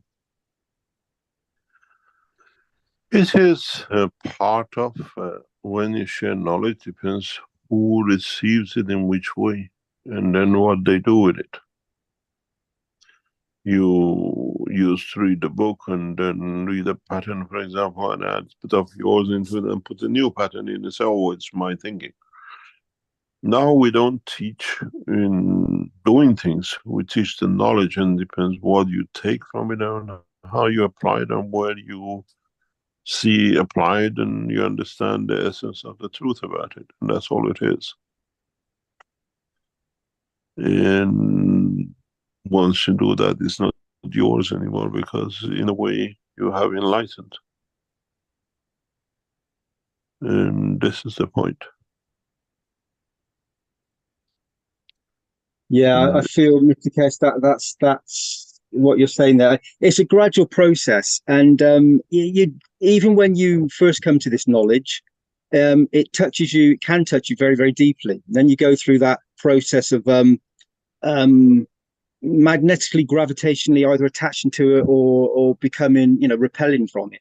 And it's that fine filter, that fine field strength, where you start to learn to travel this superhighway of the energy flow of creation, I suppose, and get into a point where you can actually accept it, be part of it, and understand that it's there to it's always been there. It's there to help and to bring you enlightenment, as you say, Mr. Keshe. Yeah, I remember a beautiful situation. A wife of a gentleman tries to explain to him about ganses, about the fields. And he says, I'm a PhD, I'm a physicist, and what you tell is all rubbish. It doesn't exist. And they had this discussion between the couple. He's being a scientist, a physicist, and lecturing in one of the universities. And they get to a point that she explains one day something to him, what she understood, being a housewife, about the fields. And he says, how do you know this? Science have been looking for this understanding. He says, oh, you should have listened to Mr. Keshe teaching. It comes in the first few teachings. And now he's one of the, what I call, knowledge seekers, which doesn't miss anything. And he says, I studied, I taught physics, and I wasted my life with it. Doesn't have degrees, doesn't need degrees and professorships to understand this knowledge. It needs clarity of understanding creation, the process of creation, and that's it. It could be nighttime, it'll come to you, or daytime, and whatever. In the middle of eating or in the middle of running. And it's interesting how each one of us takes according to what we need, when we need it. We call it the French spanner. We carry it in our pocket, but it depends what screw we come across and if it is needed and not, and what size not, because you adjust it. But you know you got the spanner in your pocket. If it needs be, you're there, you can use it. It's a Swiss knife, as we call it. And this is the Swiss knife of knowledge. You got to take it out when you need it for what you need, and put it away when you don't need it. When you get a burn on your skin, you know you can go to the gases with transfer energy, and you go get a CO2. You get something else, you have a corona, you know, corona, you open the other part of the Swiss knife and you make your cancers to transfer energy, because you understood what the essence is. It all depends on us. We don't have to use it all the time, but it's there to use it when we need it at the time. Thank you, Mr. Keshe. Can I just quickly say that I feel that when you first, like I was trying to explain something, when you first receive the knowledge, you receive it on through your voice and through your intention and your position here, and it magnetically, gravitationally, you're drawn to it. You're drawn to the knowledge, and then you receive part of it, and it touches you in many different ways. And what you can be, this can be on a physical level to begin with, which I've noticed with many people that because I pass the knowledge on, and for many people, I forget how long I've been part of it, and the knowledge that you gather. You tend to forget how much you've learned or how much you've absorbed. And then the new people that come in that and you explain something, it's like, wow, what is this? And they need to start sometimes a little bit more at the beginning again, to gather some of the knowledge that you say in the matter state. But some of them need this, Mr. Keshe. Not all. Some, as you say, are enlightened or receive right from the very beginning, the get-go, and they can go to the position you're in right now.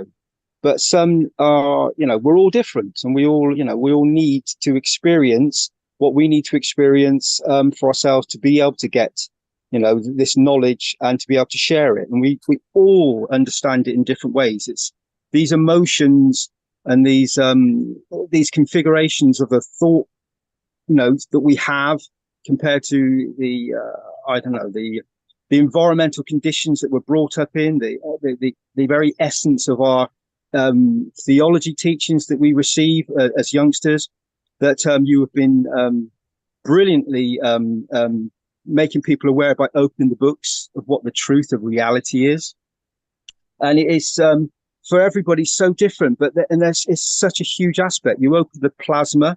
I remember when I first listened to you, to the voice, I knew straight away that it was an absolute truth, and I had to follow this condition, this path. And it opened up, and it keeps opening up and opening up. And even when you think, that's changed position, or it's not there for me, then the plasma goes to another position, and then something completely opens up again. It's never ending. That's what you said. It's unlimited. and that is the beauty of it. But once you're touched by it, it's a radiant star that is the soul of man that is just quite incredible. So It thank you, never Mr. Keshe, stops. for all you're doing. Thank you very much. For those of you who are in Germany or Austria or nearby, as we said, the knowledge seekers have started their own teaching and processes and their own what we call retail shops in conjunction with the teaching. And one of the first ones taking place now has started is in Austria. You know, Mario. And this is what is one of the first teachings which will go on 25th of May if you want to join them. And is one of the first, and a number of knowledge seekers around Europe and around the world have started running what we call the Keshe Foundation stores. And this time, this store has added up to it with what we call teachings and the knowledge about the Keshe Foundation and the work we do. And Mario, as most of you know him, if you went to what you call Keshe Foundation Center in Linz, he was always there. He's the guy who taught you everything about technology in their center. So this is the beginning, as we said, one of the first ones, if any of you would like to join them. And this is how the knowledge has to be really put out and taught, and you take from what you need from it. We wish them success. I think they have 5 of these set up for this year. And you can do the same across the whole of the, what we call around the world in teaching. And you never know who you touch and who's sitting there. Yeah, thank you, Mr. Keshe. Thank you, Mr. Keshe. Thank you. You're welcome. Any other questions? Okay, we have several questions in the Q&A and several in the YouTube as well. Let's go to YouTube with Filippo. Says, good evening, Mr. Keshe. How is it that cosmic rays come into play with normal plasmas like GANs and other states of plasma? It seems you have to change your pictures. I removed the other one. Okay. It seems that there is a slight, what do you call it? Knowledge has not been passed fully. Ganses are creator of part of the whole structure of the cosmic rays. Even you are.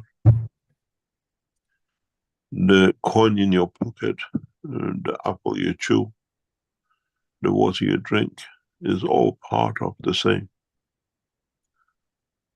It's just that they are in a state that compared to condition of interaction of the fields within the cosmos of your physicality look tangible, feel, or can be seen. If we change the composition of the cosmos of your body, even slightly, the apple you eat can taste a pear than an apple, even though you're still chewing an apple, because of the perception with the field energy, which has come, we associate this smell, this taste with an apple.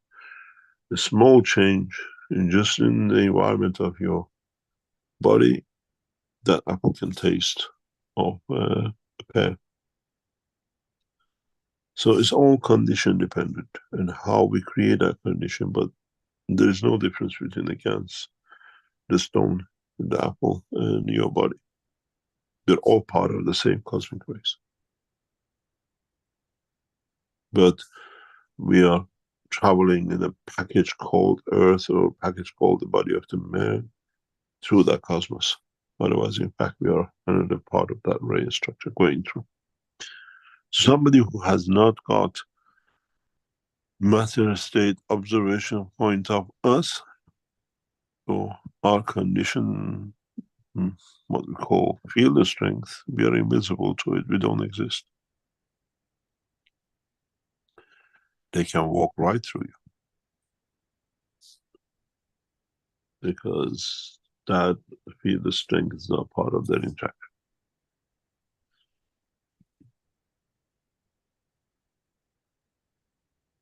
Any other question? Okay, from Antonio in the Q&A. Thank you, Mr. Keshe. My question is that the plasma technology is the expansion of knowledge that is already there through the plasma fields. Can we become aware of that creator within and therefore understand our purpose in life? Or does it depend if we are ready or evolved enough to take that first step into our divinity?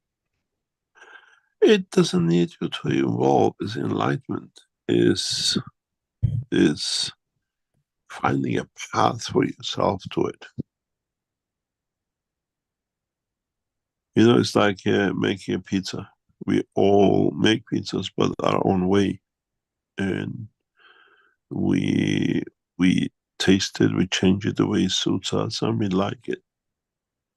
And it's the same how we make it and what path we choose to do it. And is it to our taste? Which means, are we happy with it? Are we happy with our own conduct? Are we happy with our own expansion? And can we use it to enjoy our time?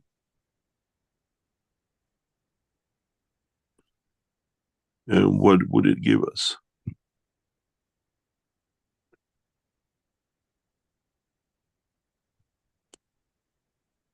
And what we get from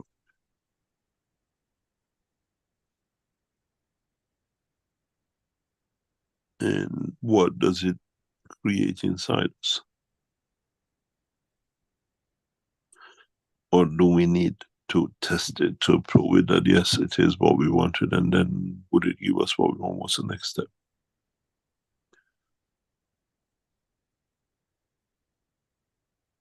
It's how we want to accept and we believe it, if it is.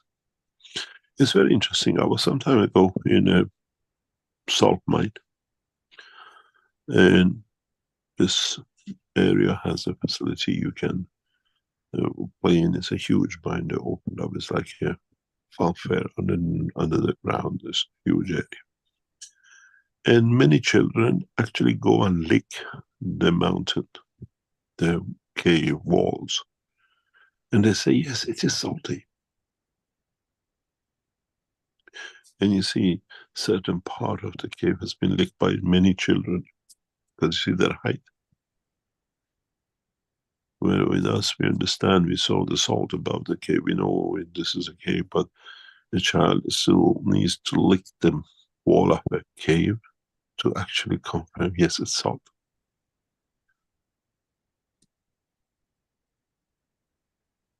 And this is what we are as human beings. Depends on the point of maturity or accepting. We still want to test it, and then accept it, or we know it's there, how we use it. If you have young children, the very first year or two, do a very nice experiment with them. I've said that before. Put salt and the sugar in front of them and try to explain to them what is salt and what is sugar, but don't let them touch it. In the brain, they know the salt. In their brain, they know the taste of sugar. But visually, they cannot tell the difference. And then you ask them to put their finger in it and taste it. For a while, they'll have a confusion between the salt, which one is salt and which one is sugar, because to them, it was a taste. Now it's a physicality, they have to distinguish. But it looks very similar to each other. It's the same as the intelligent man. The life of in dimension of the soul and life physicality are very the same, very similar, slightly different structure.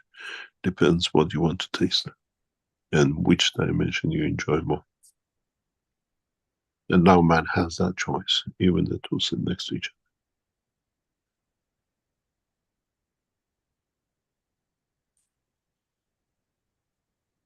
Any other question? Okay, we're getting through. Nick in the Q&A says, if my thoughts can be transmuted from negative to positive, how do I attract the cosmic rays through my thoughts, using my thoughts as a magnet to attract the fields of the cosmic rays, or vice versa, the other way around? Is it possible? Where do I turn my thoughts towards to start the process? There's no negative and positive in thoughts. It's just point of view.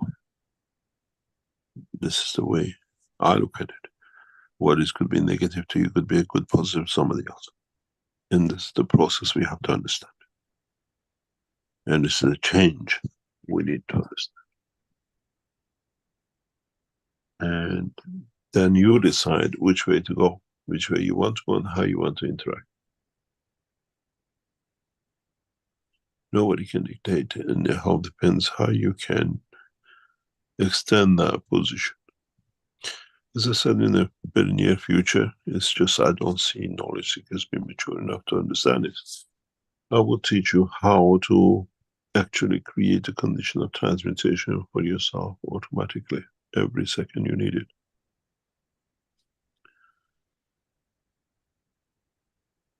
Be it the transmutation of soul or the total physical transmutation.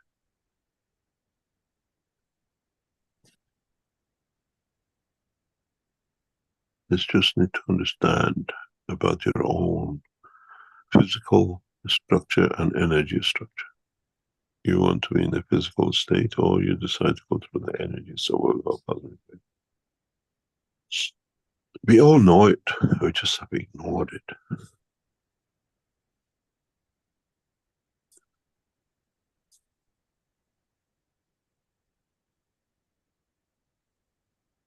And you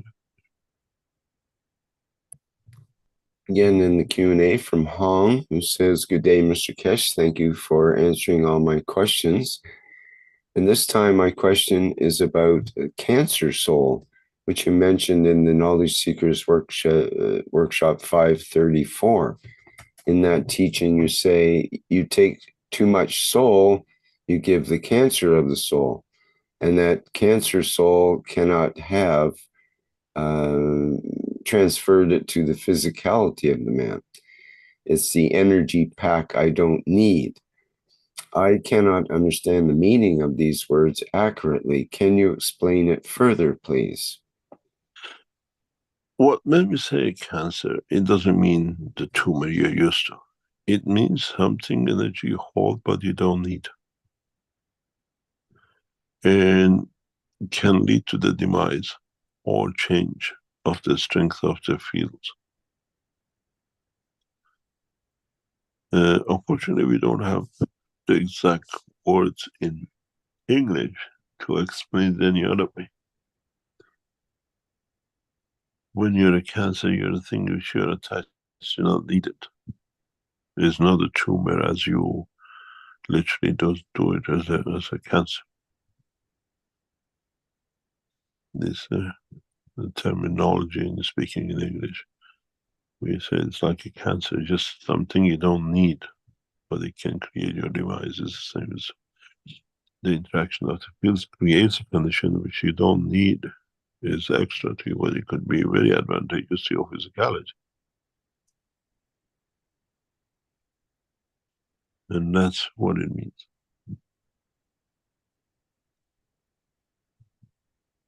Any other?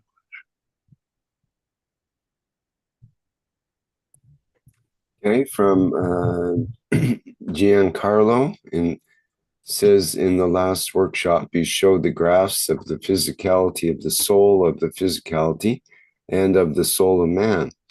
When is it possible to see the graph of the soul of the creator when she is present? I think you got to learn to walk before you run. The time will come, you'll see it yourself. You don't need the dimension of a system. But within that system we shown, if you understood the principle of the teaching sits, in essence, the seed of the soul of the Creator.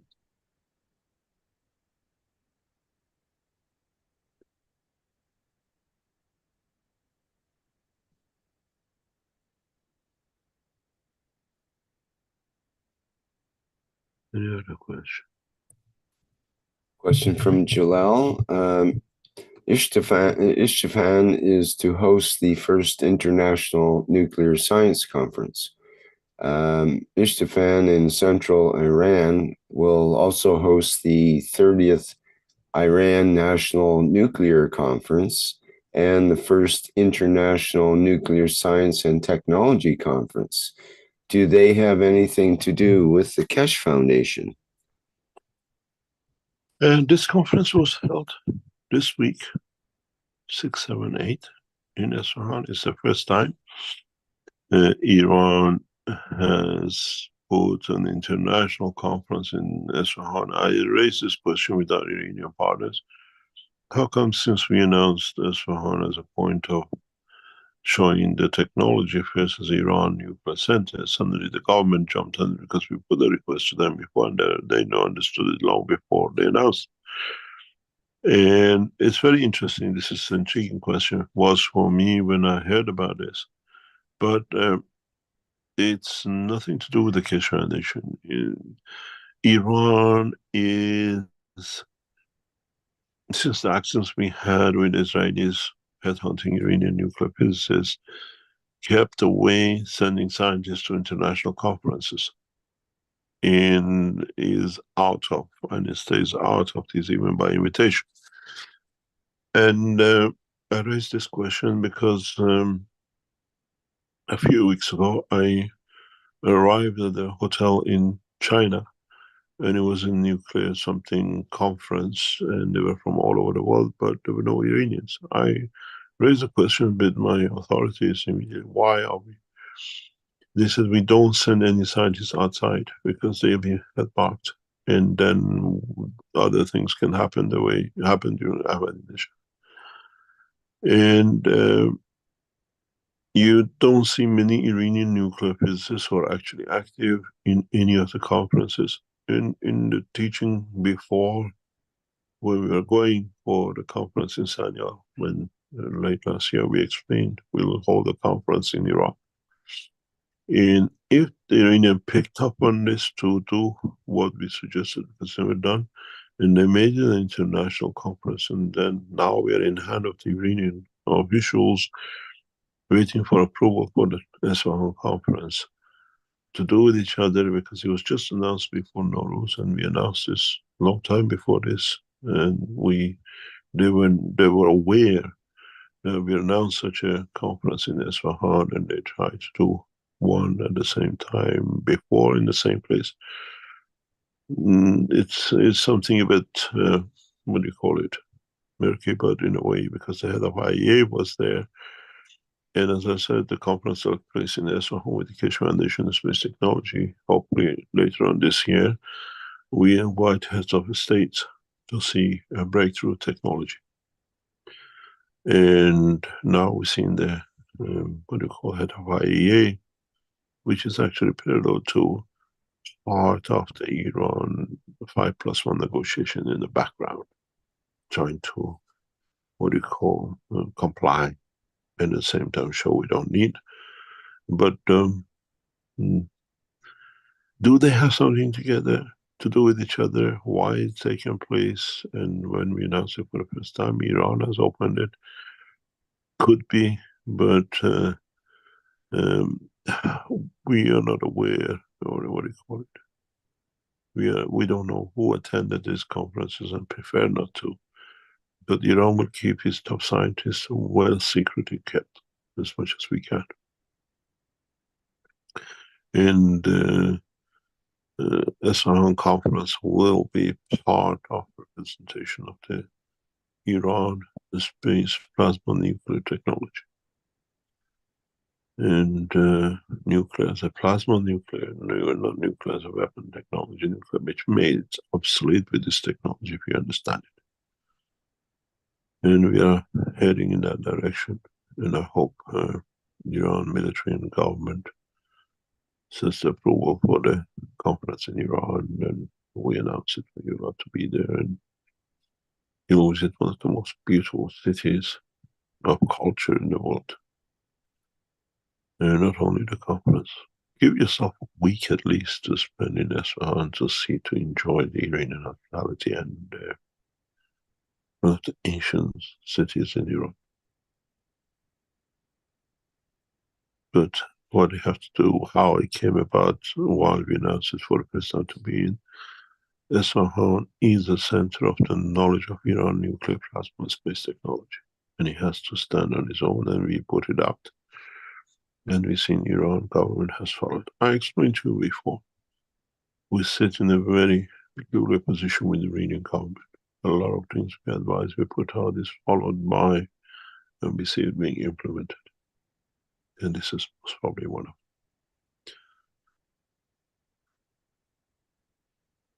them. Any other question?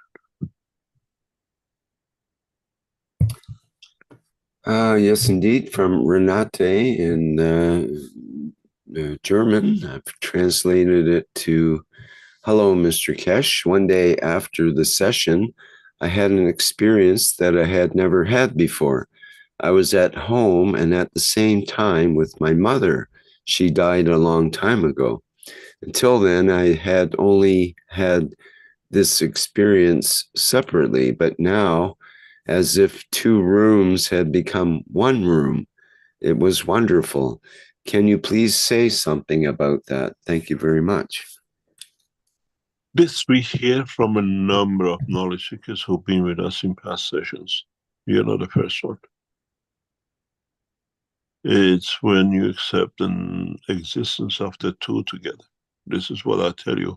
Your physicality is here and the soul somewhere else. And then, for example, you're crossing the street and car coming, suddenly your body gets pulled back, the soul pull you back, the energy has, because it still doesn't want the physicality to be damaged.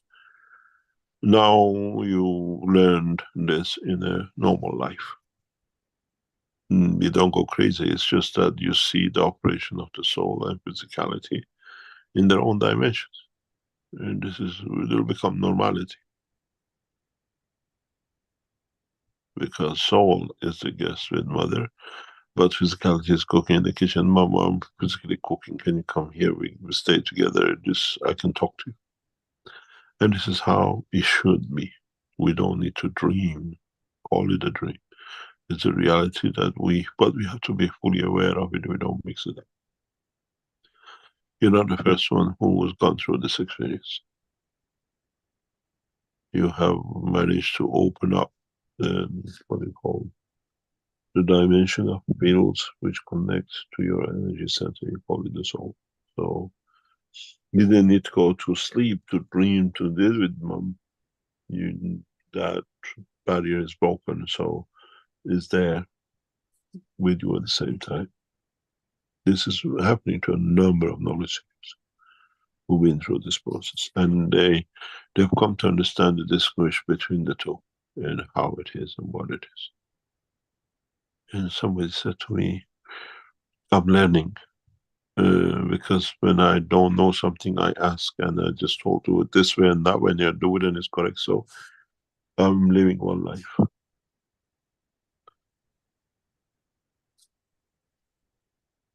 We denied it. Now we have access to confirm it. But you have to be very careful that they don't tell you you're going crazy. It's just for you to understand you have the capability to live or to confirm the existence of life in both dimensions.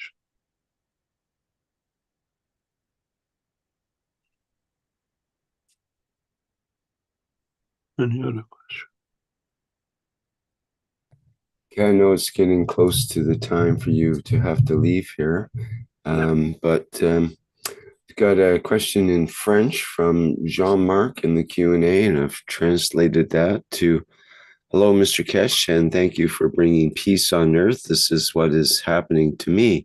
I have flashes of light coming out of each of my eyes, and which forms a half circle of light to the right and left.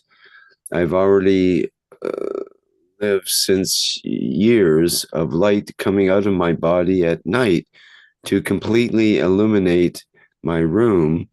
And this light accompanies me to the toilet without turning on the light. Thank you, Mr. Keshe, for your explanation. I don't understand. Well, it's not really a question. It's just a comment that they have these this light that illuminates their surroundings, and such that they don't have to turn the light on for the toilet, and they're just This thinking. will be a natural way. I understand. This is a very natural way. People who can expand their energy fields will have that. It's something we used to do hundreds of thousands of years ago. It's nothing abnormal. So it's you having control in transferring energy of or increasing the energy of the environment, or because of you, what we call, have reduced the interference of the blood circulation fields with the body of the man, allows the internal energy to interact with the field of the cosmos or the environment and creates light outside of your body, or in a way for you physically to see in a way in the dark. These things will become very normal for a lot of knowledge. So as I said before, a number of knowledge seekers have achieved that. The first time they get shocked, actually. They weren't, one of them was saying, I went even hid under the blanket, but it was still light under the blanket. And then I had to realize what's going on. So don't be, this is the knowledge you're learning about yourself, which has been there and we denied. Now you see the beauty of it. Gradually, knowledge seekers one by one come out to see how they experience. It's like the way when we taught you how to make ganses. You came back, oh, said I made gans, it does this, I made the other gans was this color. Now you have learned to interact the fields of your home with your environment and with the cosmos. Like what we heard before. You're losing that fear of shyness, and maybe I was, what do you call this, mistaken or whatever way, and then you start explaining more and more of you will experience. There's nothing strange. You can do that. It's interaction of the fields of your body with its environment, which the same as daylight creates a light. And depends on how your emotion is, you can have different color lights. You're not the first ones. You start seeing a lot of people telling us these kind of things. And it's normality because you're learning. And many of you who've been in touch with cancers, you have developed this gradually out.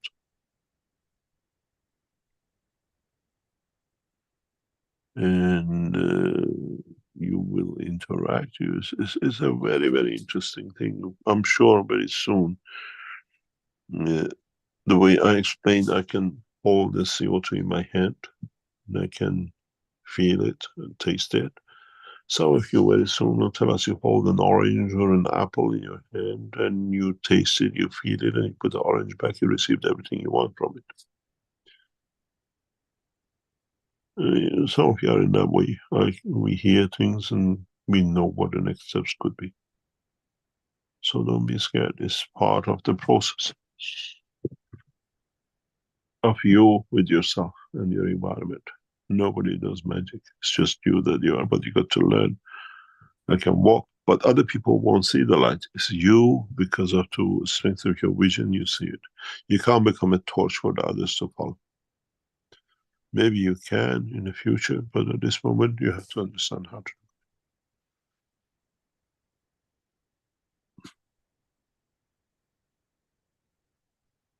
Any other question? Okay, let's try to get a question in from Nikolai here. Go ahead, Nikolai. Hello there, Sasha again. And a question directly related to the teaching earlier. We learned that the woman had extra calcium in her body, and we were able to transfer that energy well, transfer it back to energy. Therefore, that was a solution. Interestingly, just 2 days ago, a friend of mine here where I am came up to me and she told me she had an IUD removed, but she has a bit of copper stuck in her body, and they're trying to get her to do surgery. And I was thinking we could use the plasma fields to create a weaker condition and get the copper out of her body. But I wanted to ask if that should be theoretically possible. There must be a better way. Yes, it is possible. One of the knowledge seekers a few years ago did it on a dog in Italy, taking a shrapnel out. It is possible. In the next couple of years,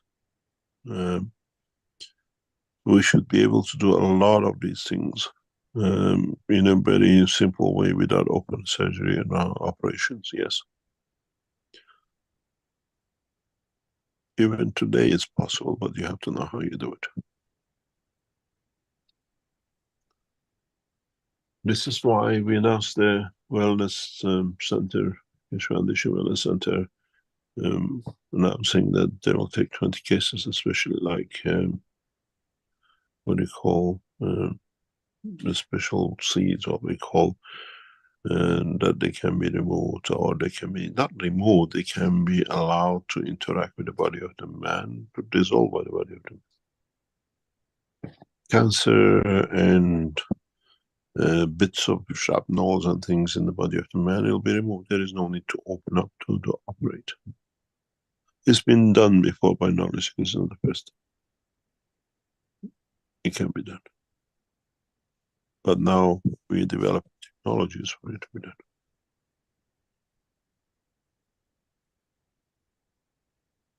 In the very near future, we announce some cases in conjunction with large corporations and governments doing tests, and we request for them to be open to public, what the data is. And you will see a lot of these things.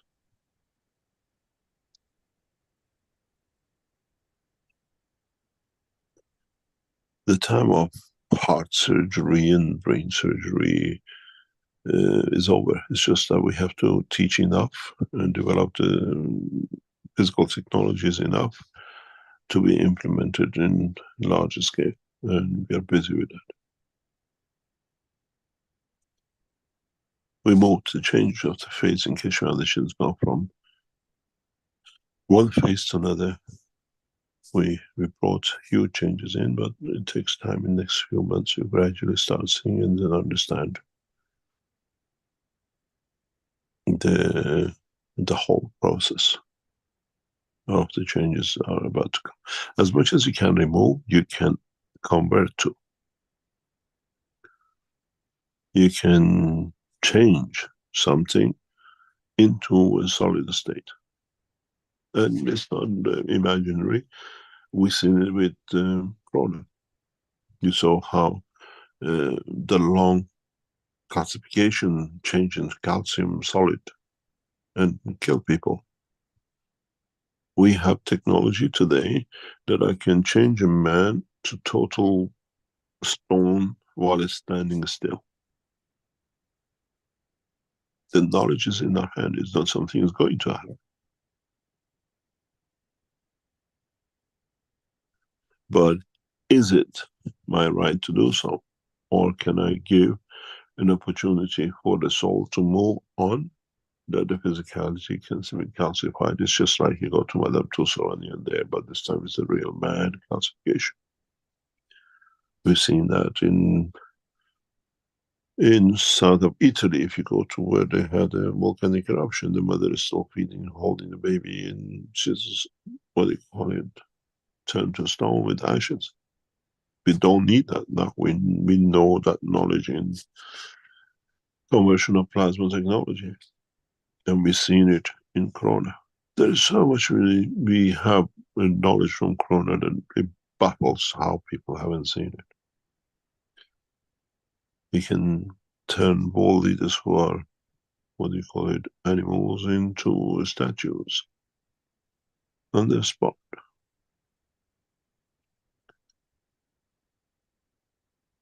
And these are not fancy, these are reality which now man has. We've seen it happening with us, with our lung, with our liver, with our brain during the corona time. Now we understand the knowledge, we can replicate it.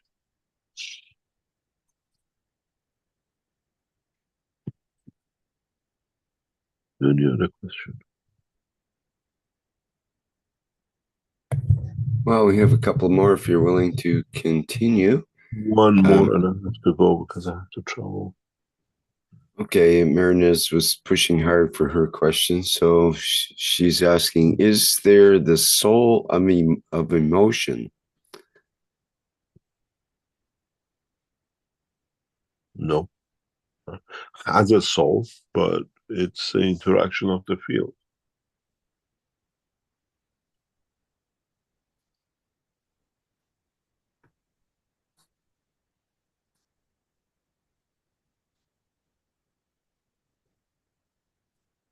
Any other question? Well, I think you've cleaned up most of them here. There was a question whether, from the German group, whether plants have the capability of having several souls like the nice people or beautiful people. What do you mean? Can plants have be like the beautiful people and have several souls within one plant? If they decide to.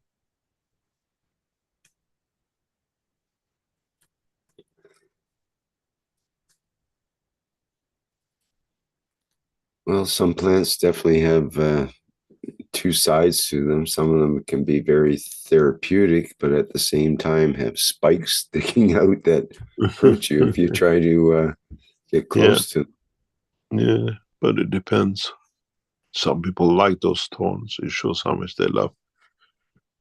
Mm-hmm. Shall we call it a day? Sure. We meet next week. As the old song says, the same place, the same time. And we'll see where we develop to the next stage. Thank you very much for this week. I hope you have shared with us through your soul, and we share with you through our soul and voice. And we'll see what comes up next. And as I said, past few weeks and coming weeks, we try to open up the understanding. It becomes easier to understand, to apply the technology, and showing technology.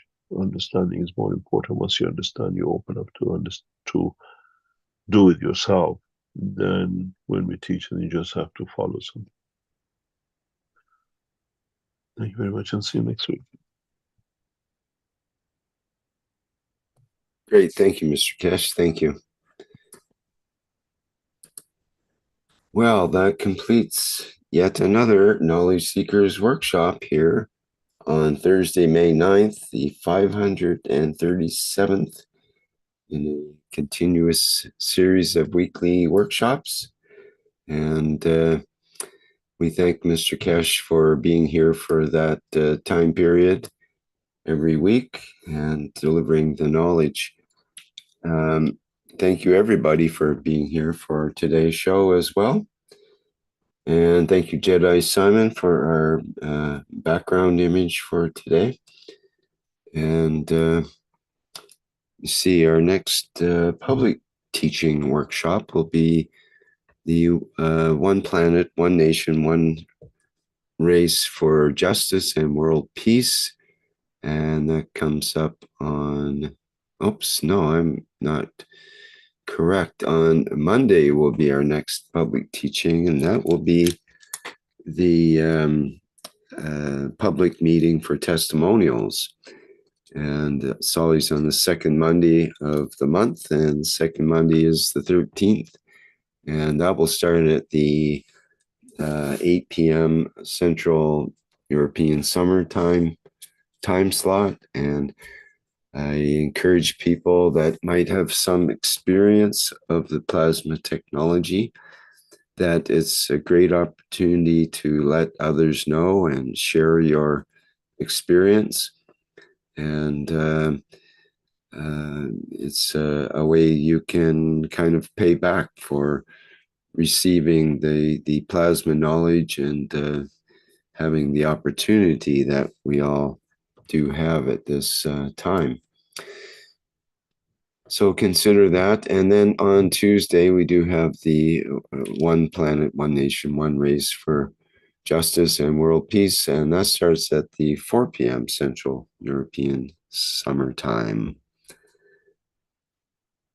Okay, I think that's all the news, other than next Friday will be the transmutation session. So keep that in mind. If you still need to sign up, it's time to do that. Okay, thanks everyone. And we will be going out with our usual flight enhancement spaceship unit music version. And again, thank you all for being here.